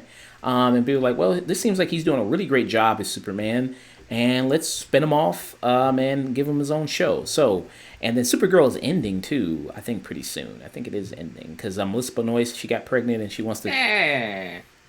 She got pregnant, so she wants more time to be a mother and everything like that. So I know that show is ending. So here you have a show about Superman and Lois living as a family, dealing with their 2 teenage sons who are fraternal twins and kind of living on the farm in Smallville, him going back to Smallville, coming from Metropolis. And what I like about kind of this show, because we did review the pilot, it's up on the YouTube page. You all can check it out because we reviewed the pilot. Because I was hearing really, really positive, strong things about the pilot. and we checked it out, we reviewed it, and one thing that really got me was kind of like this family dynamic element. It was kind of a little bit of a diversion from things that we've seen typically on the CW because, I mean, we do have another show called Black Lightning, which dealt with the family aspect and very much of that.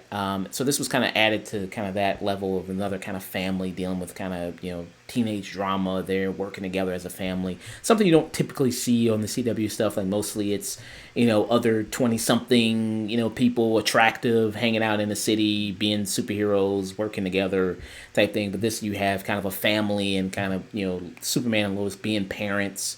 Which I thought was very nice to see, like, the way they are kind of with their parents, stern but loving. I think they showed them very well. They didn't just let their kids kind of run all over them. They were leaning in at points where they kind of were like, okay, I get it, you're a kid. But, they kind of were very stern when they needed to be, which was very nice.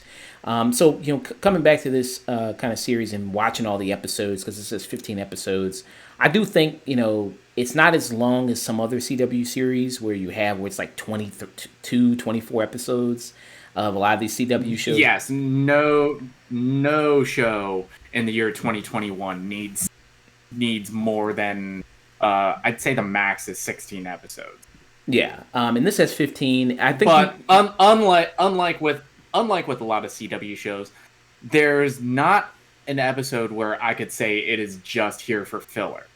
Every single episode, it contributes to this overarching story. Yeah, of this season. Because there's something that happens in this series. It's a character called Tag. Like he's a guy that is on the football team with Superman's sons and everything who are named Jordan and Jonathan, who are named after his two father figures in his life. His two fathers, Jor-El and Jonathan Kent, his two fathers in his life. And I felt like, with that, I was like, ooh, I'm kind of getting like, is this going to be Smallville week of powers kind of thing where you're going to get a new kid who's got some powers kind of coming in, who's that Superman or his sons kind of have to help or fight or something like that. Because that's typically the thing they do kind of to pad out some of the episodes in CW shows or just kind of genre shows in general. They'll have like a monster of the week type of element where the characters have to take on in order to divert from the main plot. But they only do that kind of mainly like once in the episode. But it's kind of setting up the groundwork for them to do that later on in seasons, kind of possibly with other characters, because this whole thing of this town and because what happens is like an explosion. Like this, it was also in the pilot where Clark's son Jordan, he used his heat vision, something exploded and that affected this kid and kind of activated his meta gene and things like that. So it's probably something they're setting up possibly to do in other seasons about the whole kind of alien monster of the week type element.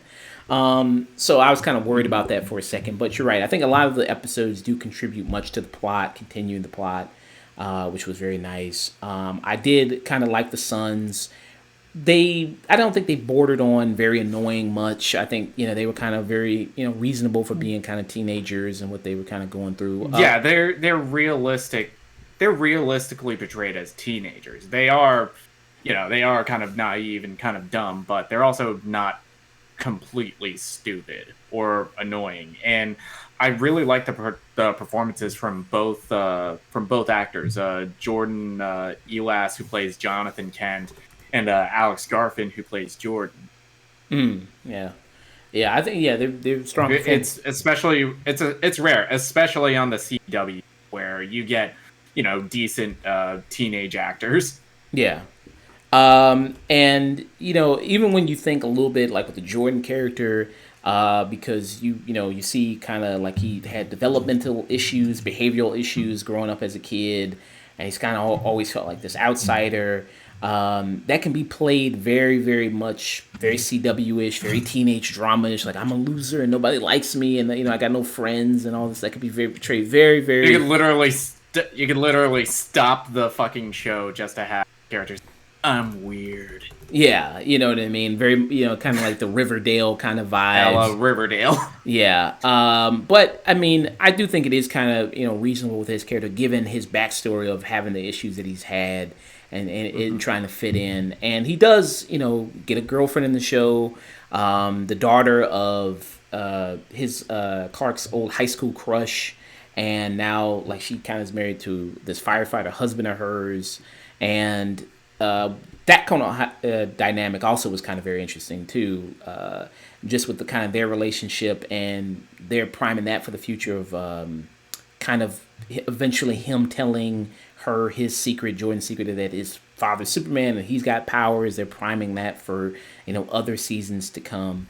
What did you think about the rest of the cast? Just the kind of the whole town of Smallville, like people like Clark's ex high school crush or girlfriend, and things like that, and her husband. Yeah. So Manuel Sharif, she plays Lana Lang, who you've seen her in stuff like Wrong Turn, You Don't Mess with Zohan. I think the biggest thing that she was in was Entourage for a while, and her husband Eric Valdez, who plays Kyle Cushing, who's like who 100% would have voted for Trump twice. Right. He especially in the early episodes, he's portrayed as such an asshole. But the longer the series goes on, the more you hear about his side of it and what he was trying to do, and you come to sympathize with Kyle's character. But honestly, I don't really think there's a bad performance in this entire show. I think everybody brought their A game, and I think a lot of it is where we know the show airs on the CW, but really the show is HBO Max's baby. CW just happened to get the broadcast rights for it. Okay. Yeah, that's why the writing is leagues above anything that's been on the CW for like the last 8 years. It's why the cinematography looks the way it is. Yeah. Yeah, I mean, obviously the effects, very CW effects, because when they do kind of a lot of the Superman stuff that he does not really look all that good. Anything he does, I mean, did you see the Speed Force lightsabers? I think I saw a clip of that on Twitter. I saw somebody, because I know a lot of people on Twitter like to rag on the Flash. It could be so much worse.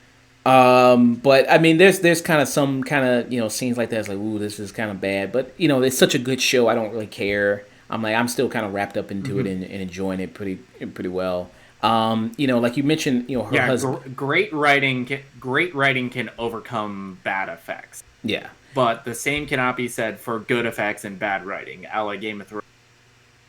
Yeah, very much so. And like you bring up the element of the husband, the firefighter guy, the guy that you said would have been a Trump supporter there. His name is Kyle Cushing there, and I think kind of like if you ever lived in a small town, you've all met a Kyle. Yeah, and his whole thing is he's with Morgan Edge, trying to help him gain the trust of Smallville, so Morgan Edge can bring jobs to the small town, because it's lost a lot of them. He's like, I promise I'm gonna give 600 jobs, and I'm gonna help you all out. And obviously that's very obviously touching on issues going on today.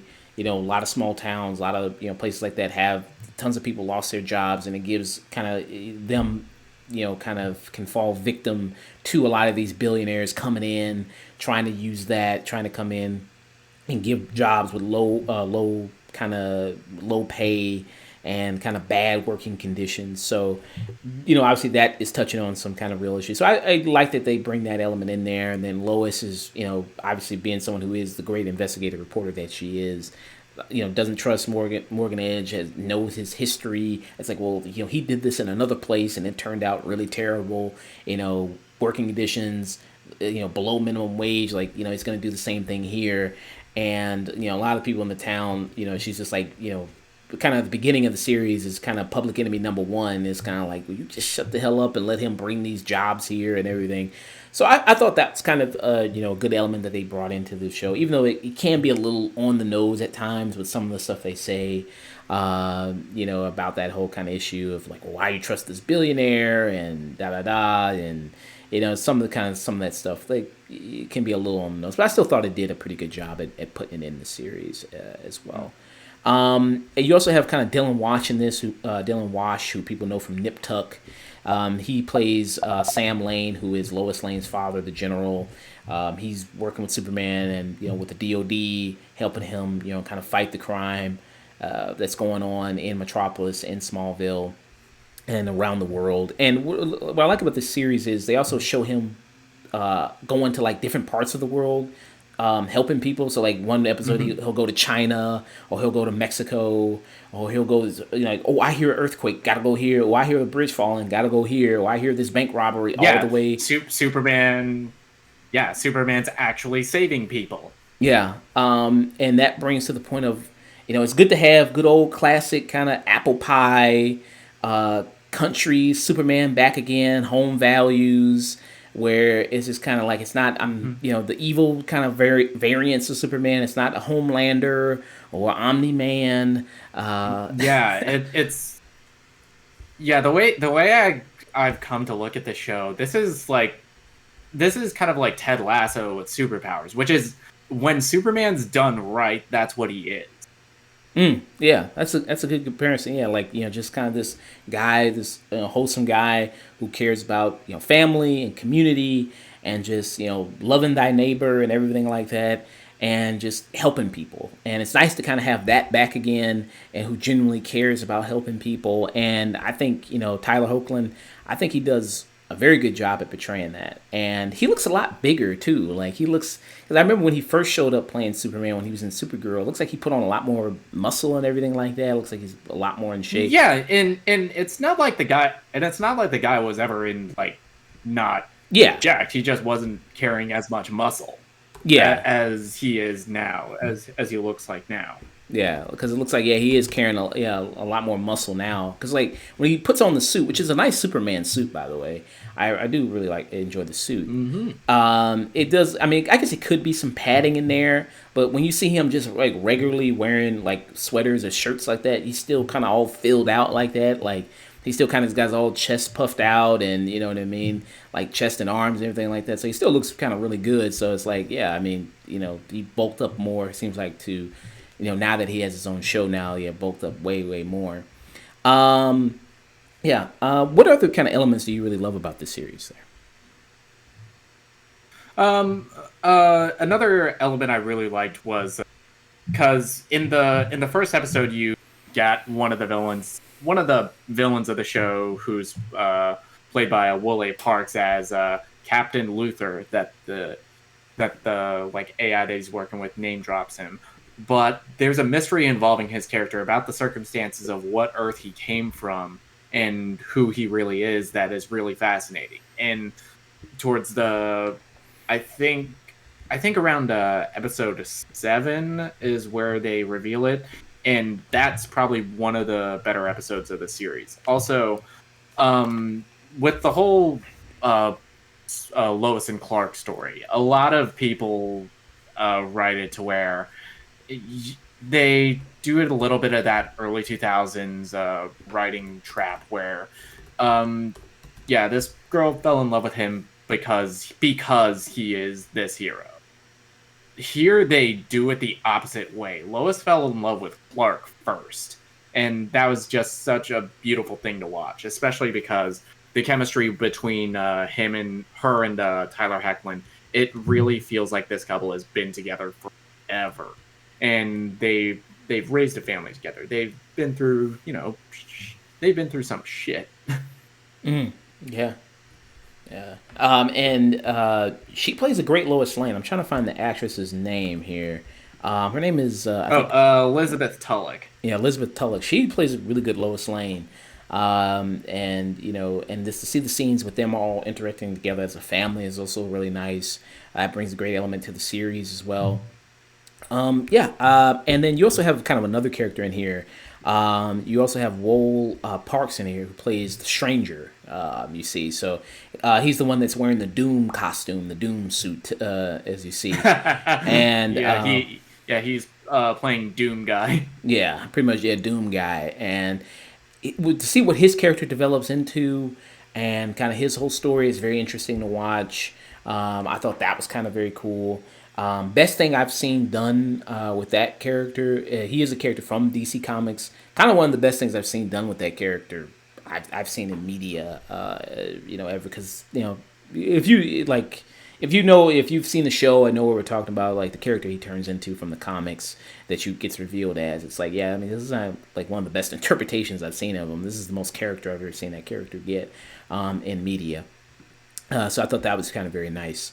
Like you said, I think everybody kind of does a good job here. I think Emily Emmanuel Kirk is her name, who plays Lana Lang. Shrieky. Shrieky, I think she does really good, you know what I mean? And, when she sees Clark again and kind of a little bit of that connection comes back. And I think, she's very vital as the show goes on and shows how, kind of competent she is, how good she is. And kind of, a little bit of that earning and desire to kind of want more out of life, kind of being in this small town for her whole life and kind of wanting to see more. I thought that was kind of very good and kind of very well explored. I really enjoyed this series. I can't really say that much bad about it. I enjoyed it. I think you still could have cut it off, like it has 15 episodes. I think you could have cut maybe 3 or 5 episodes off of this. Try to trim it up a little bit more.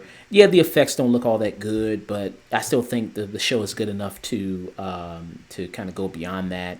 Morgan Edge, who's played by Adam Rayner, who's kind of the main villain of it. Not all that interesting, not all that good. He's kind of typical bad guy, villain, asshole kind of guy. Doesn't really do much. That's kind of the problem with most Kryptonian in Superman lore. A lot of them are basically the same character. Yeah, and kind of the story about kind of the Kryptonians that we've seen a little bit before in other kind of Superman media, taking over Earth, wanting to repopulate the planet and bring back Krypton. I mean, that was the whole plot of Man of Steel.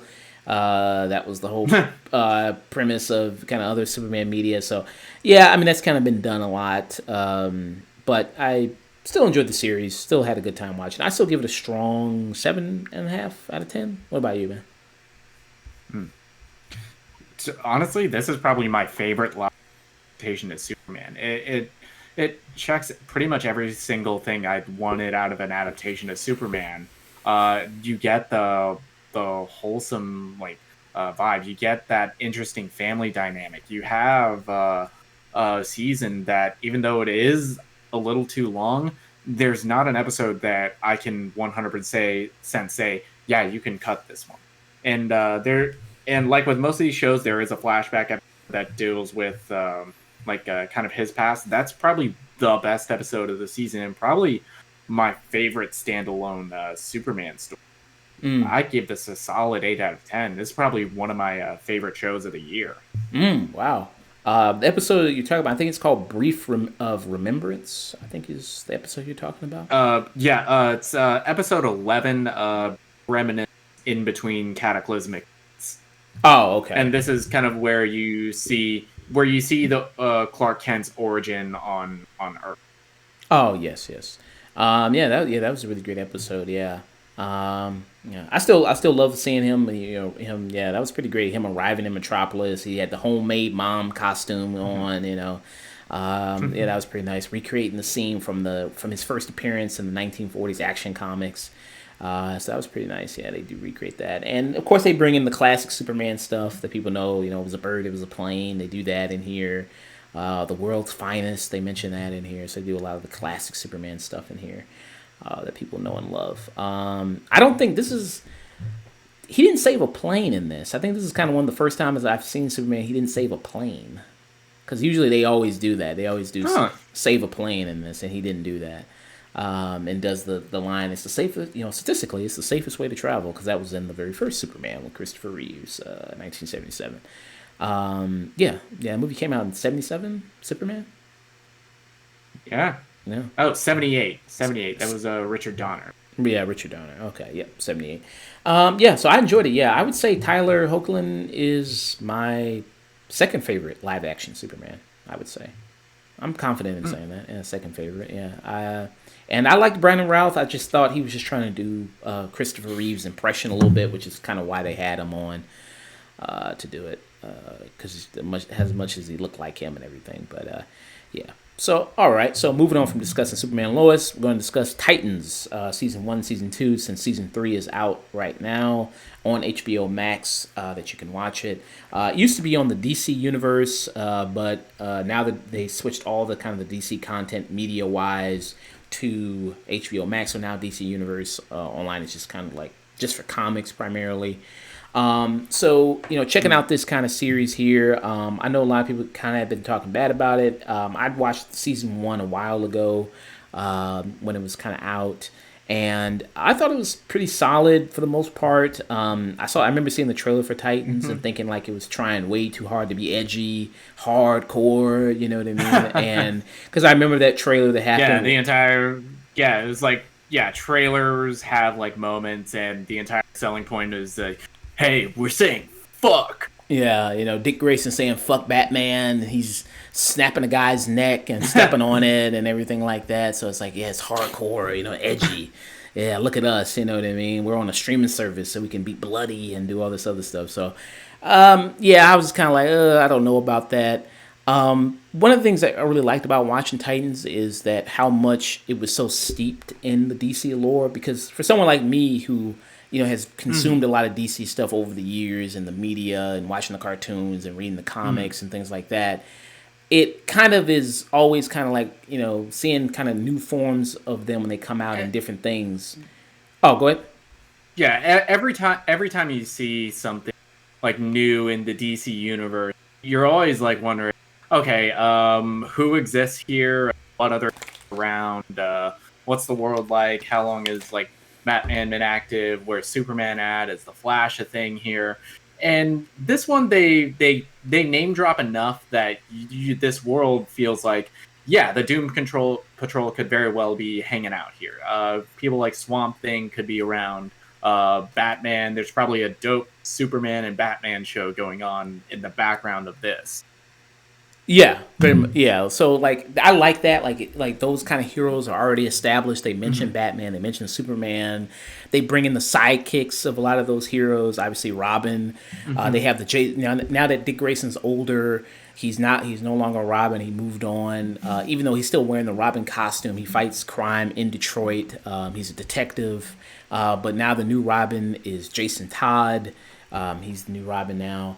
But it also has like Wonder Girl, who is the sidekick to Wonder Woman. So obviously Wonder Woman is a thing, and so I like stuff like that. Like that kind of already has that established stuff going on in this world. So they don't have to do constant origins of these characters and everything like that, which is nice.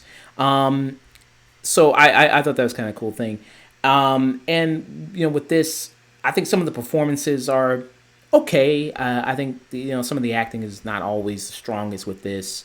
For instance, like the guy who plays kind of one of the main leads, who the Robin is, his name is Brendan Thwaites is his name? Brendan Thwaites, who you've seen him in stuff like Gods of Egypt. You've seen him in one of the last Pirates of the Caribbean movies. I can't remember which one. Oh, I remember. I think he was like supposed to play I think he was supposed to play like Orlando Bloom's son in one of those movies. Oh, he was I remember him. Yeah, he was the Orlando Bloom replacement in that. Yeah, because it's like, we couldn't get him anymore, so we gotta fill him. We gotta get a new sexy looking white guy to kind of come in. Yeah, he was in. Gotta get another new pretty boy here. Yeah, he was in Dead Man Tell No Tales. Yeah. He was in that one. I forgot he was in that. Yeah. Well, honestly, I forgot all those Pirates movies besides the first one, honestly. You also have Anna Diop in here who plays Starfire. You got Tegan Croft who plays Raven in this. You have Ryan Porter who plays Beast Boy. You have Curran Walters who plays Jason Todd. Connor Leslie, she plays Deanna Troy, who's the Wonder Girl. Mika Kelly, who's Dove. You have Hawk and Dove in this. Alan Richardson, who plays Hawk in this. So it has a lot of kind of the DC characters, DC kind of roster in here, which is pretty nice to see. So that one thing for me as a DC fan was pretty nice to see that kind of roster of heroes. Obviously, with these kind of shows, superhero shows, it's tough budget wise to do a lot of the effects, to do a lot of the stuff because like Starfire, a lot of her powers are so heavily special effect based that it was kind of like, okay, yeah, this doesn't look good. What did you kind of think about kind of coming into Titans season 1 and then now watching season 2? What was kind of your thing in this? Coming into Titan season 1, I think I initially watched it more as morbid curiosity, because because just based on that trailer, I think the marketing for the show was terrible, and there were definitely a lot of issues with production. This being DC Universe's first original, there is of course going to be some hiccups with just getting the show off the ground, getting the platform going, showing the streaming world what we are about and why you should come to our service. So season 1, I think the first episode probably pretty rocky. I think I liked some of the performances in here more often than not. I think Brenton Thwaites, I think he's not the strongest actor in the world, but he does carry the show, because ostensibly he is the main character. I mean, most of the show's overarching plots directly involve Dick Grayson, which he is my absolute favorite DC Comics character. So I'm gonna give the benefit of the doubt whenever Dick isn't phrasing. Yeah.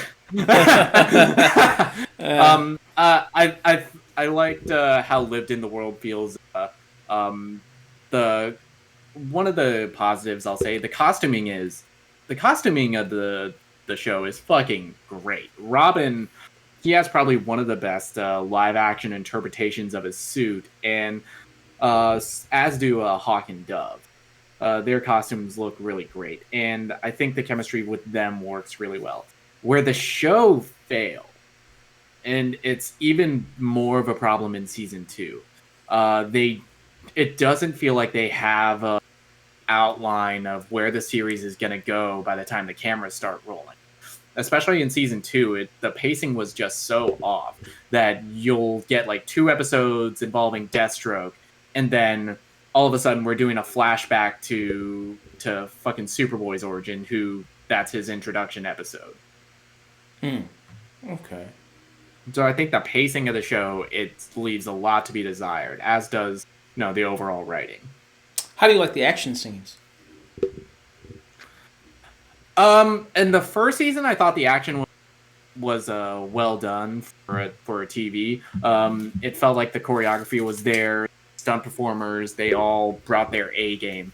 The one that fucking irritates me to no end doesn't happen until the season 2 finale, which is supposed to be Nightwing's big debut. It's because the entire show, this is after Dick Grayson leaves Bruce Wayne to kind of figure out where he is, figure out some things about himself. And season 2, it's building up to him becoming Nightwing. And it's billed as one of the great action set pieces, and the editing is atrocious. Okay, because I haven't made it that far yet to season 2. I'm kind of like halfway through it, and I haven't made it to the finale yet of season 2. Yeah. I will agree that I think the action scenes are pretty good, and the costuming is really nice. Like, it is kind of like really good, like the Robin costume, Hawk and Dove, Deathstroke, his costume looks really good.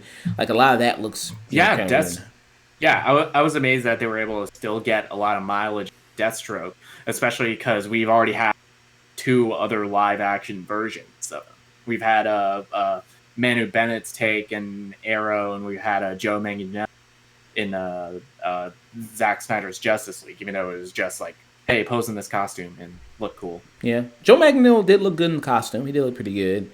I did like Deathstroke in the Arrow show. I thought that was kind of a really good arc with that whole character and everything like that. I thought that was kind of a great arc. What do you? Because a lot of the show, I think, it doesn't really need to be as bloody as it is or as violent as it is. I get it. A lot of it tries to show the reality, like kind of a little bit of like shows like Invincible or Doom Patrol or kind of like The Boys, where it shows the kind of the reality of being a hero and what that comes with, the violence that kind of comes with, and and I thought that was kind of a nice, interesting aspect. But I don't think the show really needs to be that this bloody or this violent or anything like that. What they have. And then with season 2, when it opens up, because after season 1, it ends on this big thing about Raven's father coming back, Trigon, and he's gonna wreak this havoc, and then it's all over in just the first episode of season 2. So I just felt like that was kind of a huge yeah, and a big thing is they shot an entirely different extra 2 more episodes after, because what ended up being the season 1 finale wasn't supposed to be it.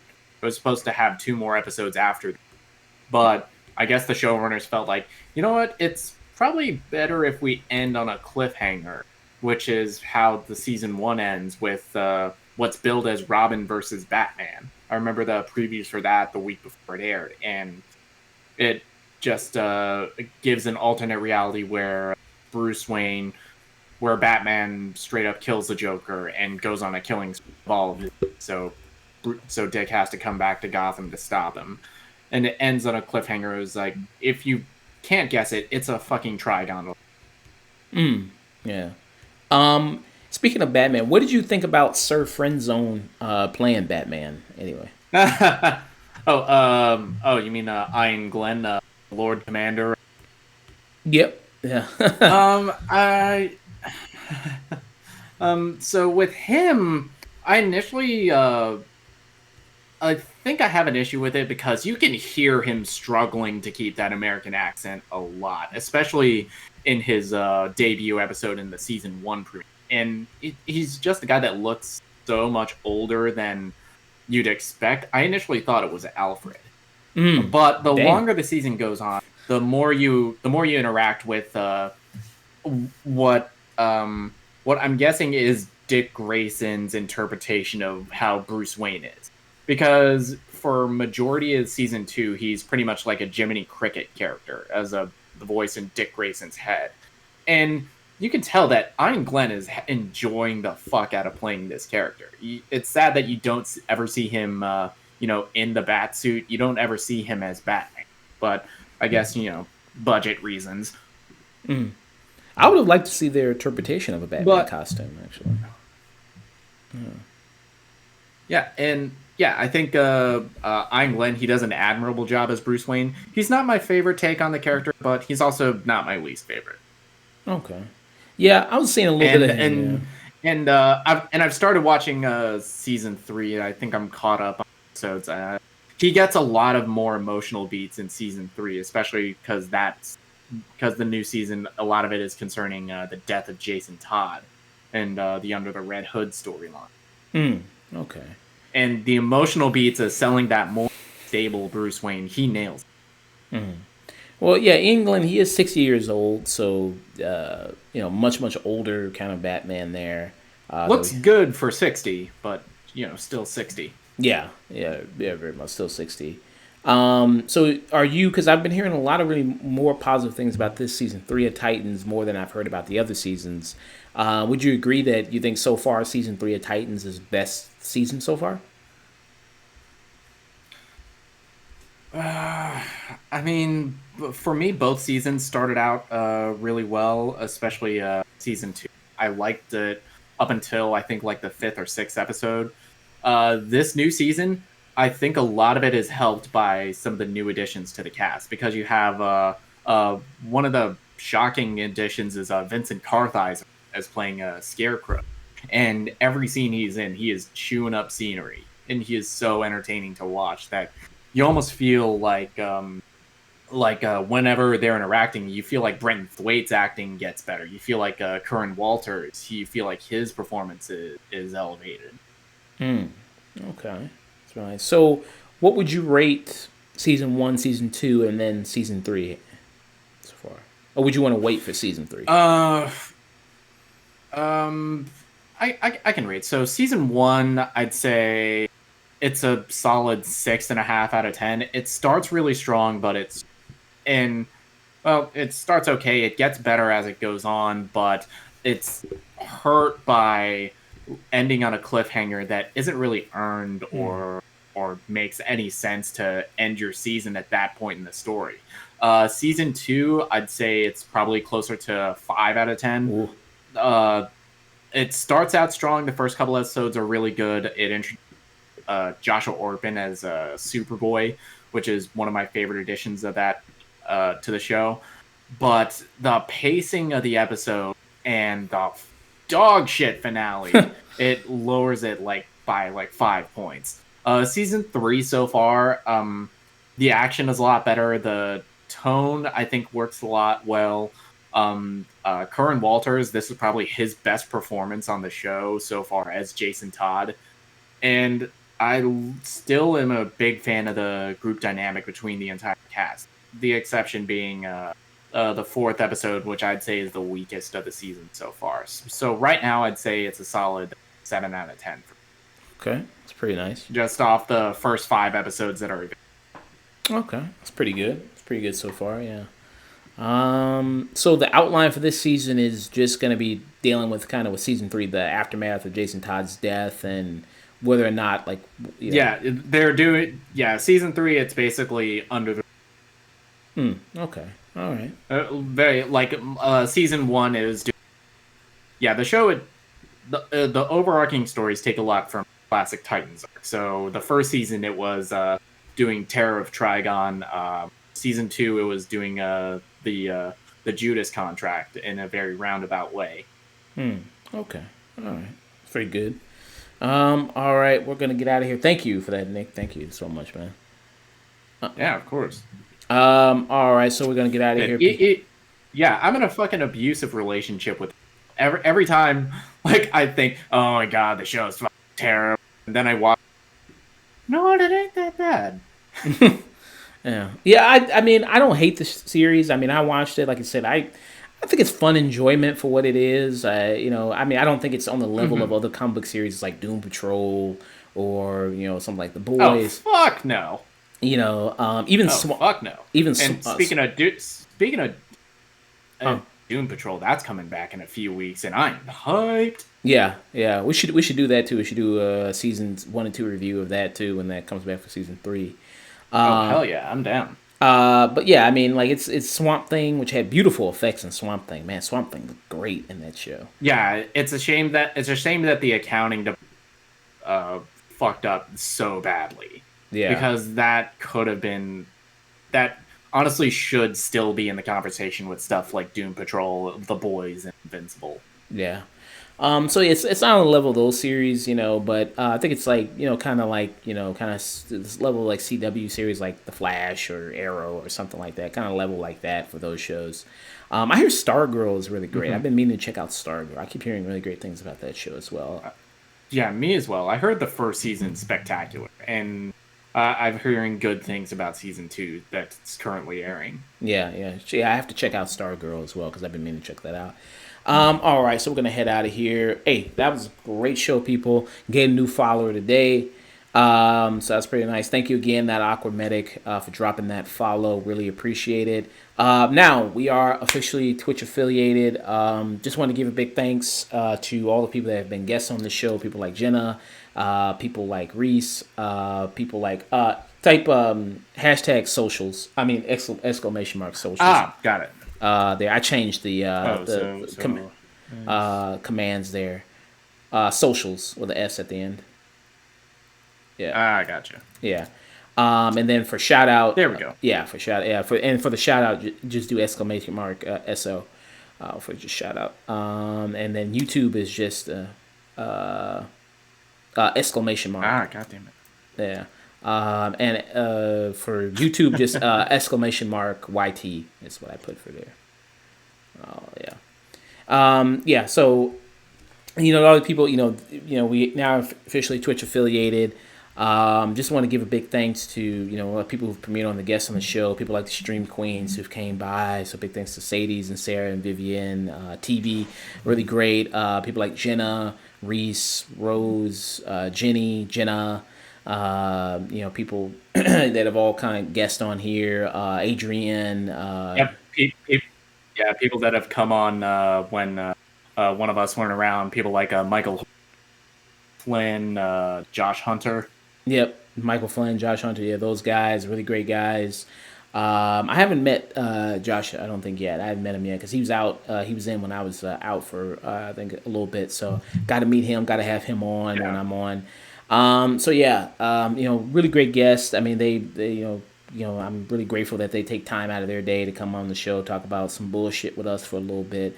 So that's very much appreciated. Then also, just much love from other Twitch streamers as well.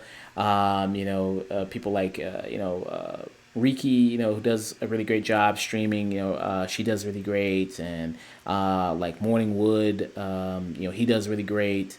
So really great streamers all around. You know what I mean? Great communities that I've seen, and they've also helped me, supported me. So much love to them, very much so. So I mean.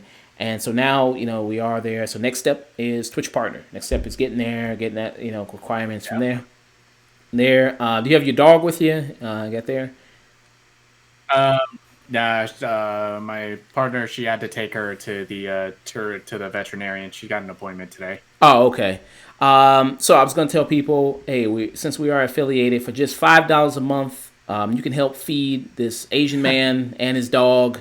They're living there for just $5 a month to spare. You can help for just $5 a month. You can help a spoiled brat continue to eat. Yeah, you know what I mean. So yeah, so it's just subscribe, get those bits, do all that good stuff. You know what I mean.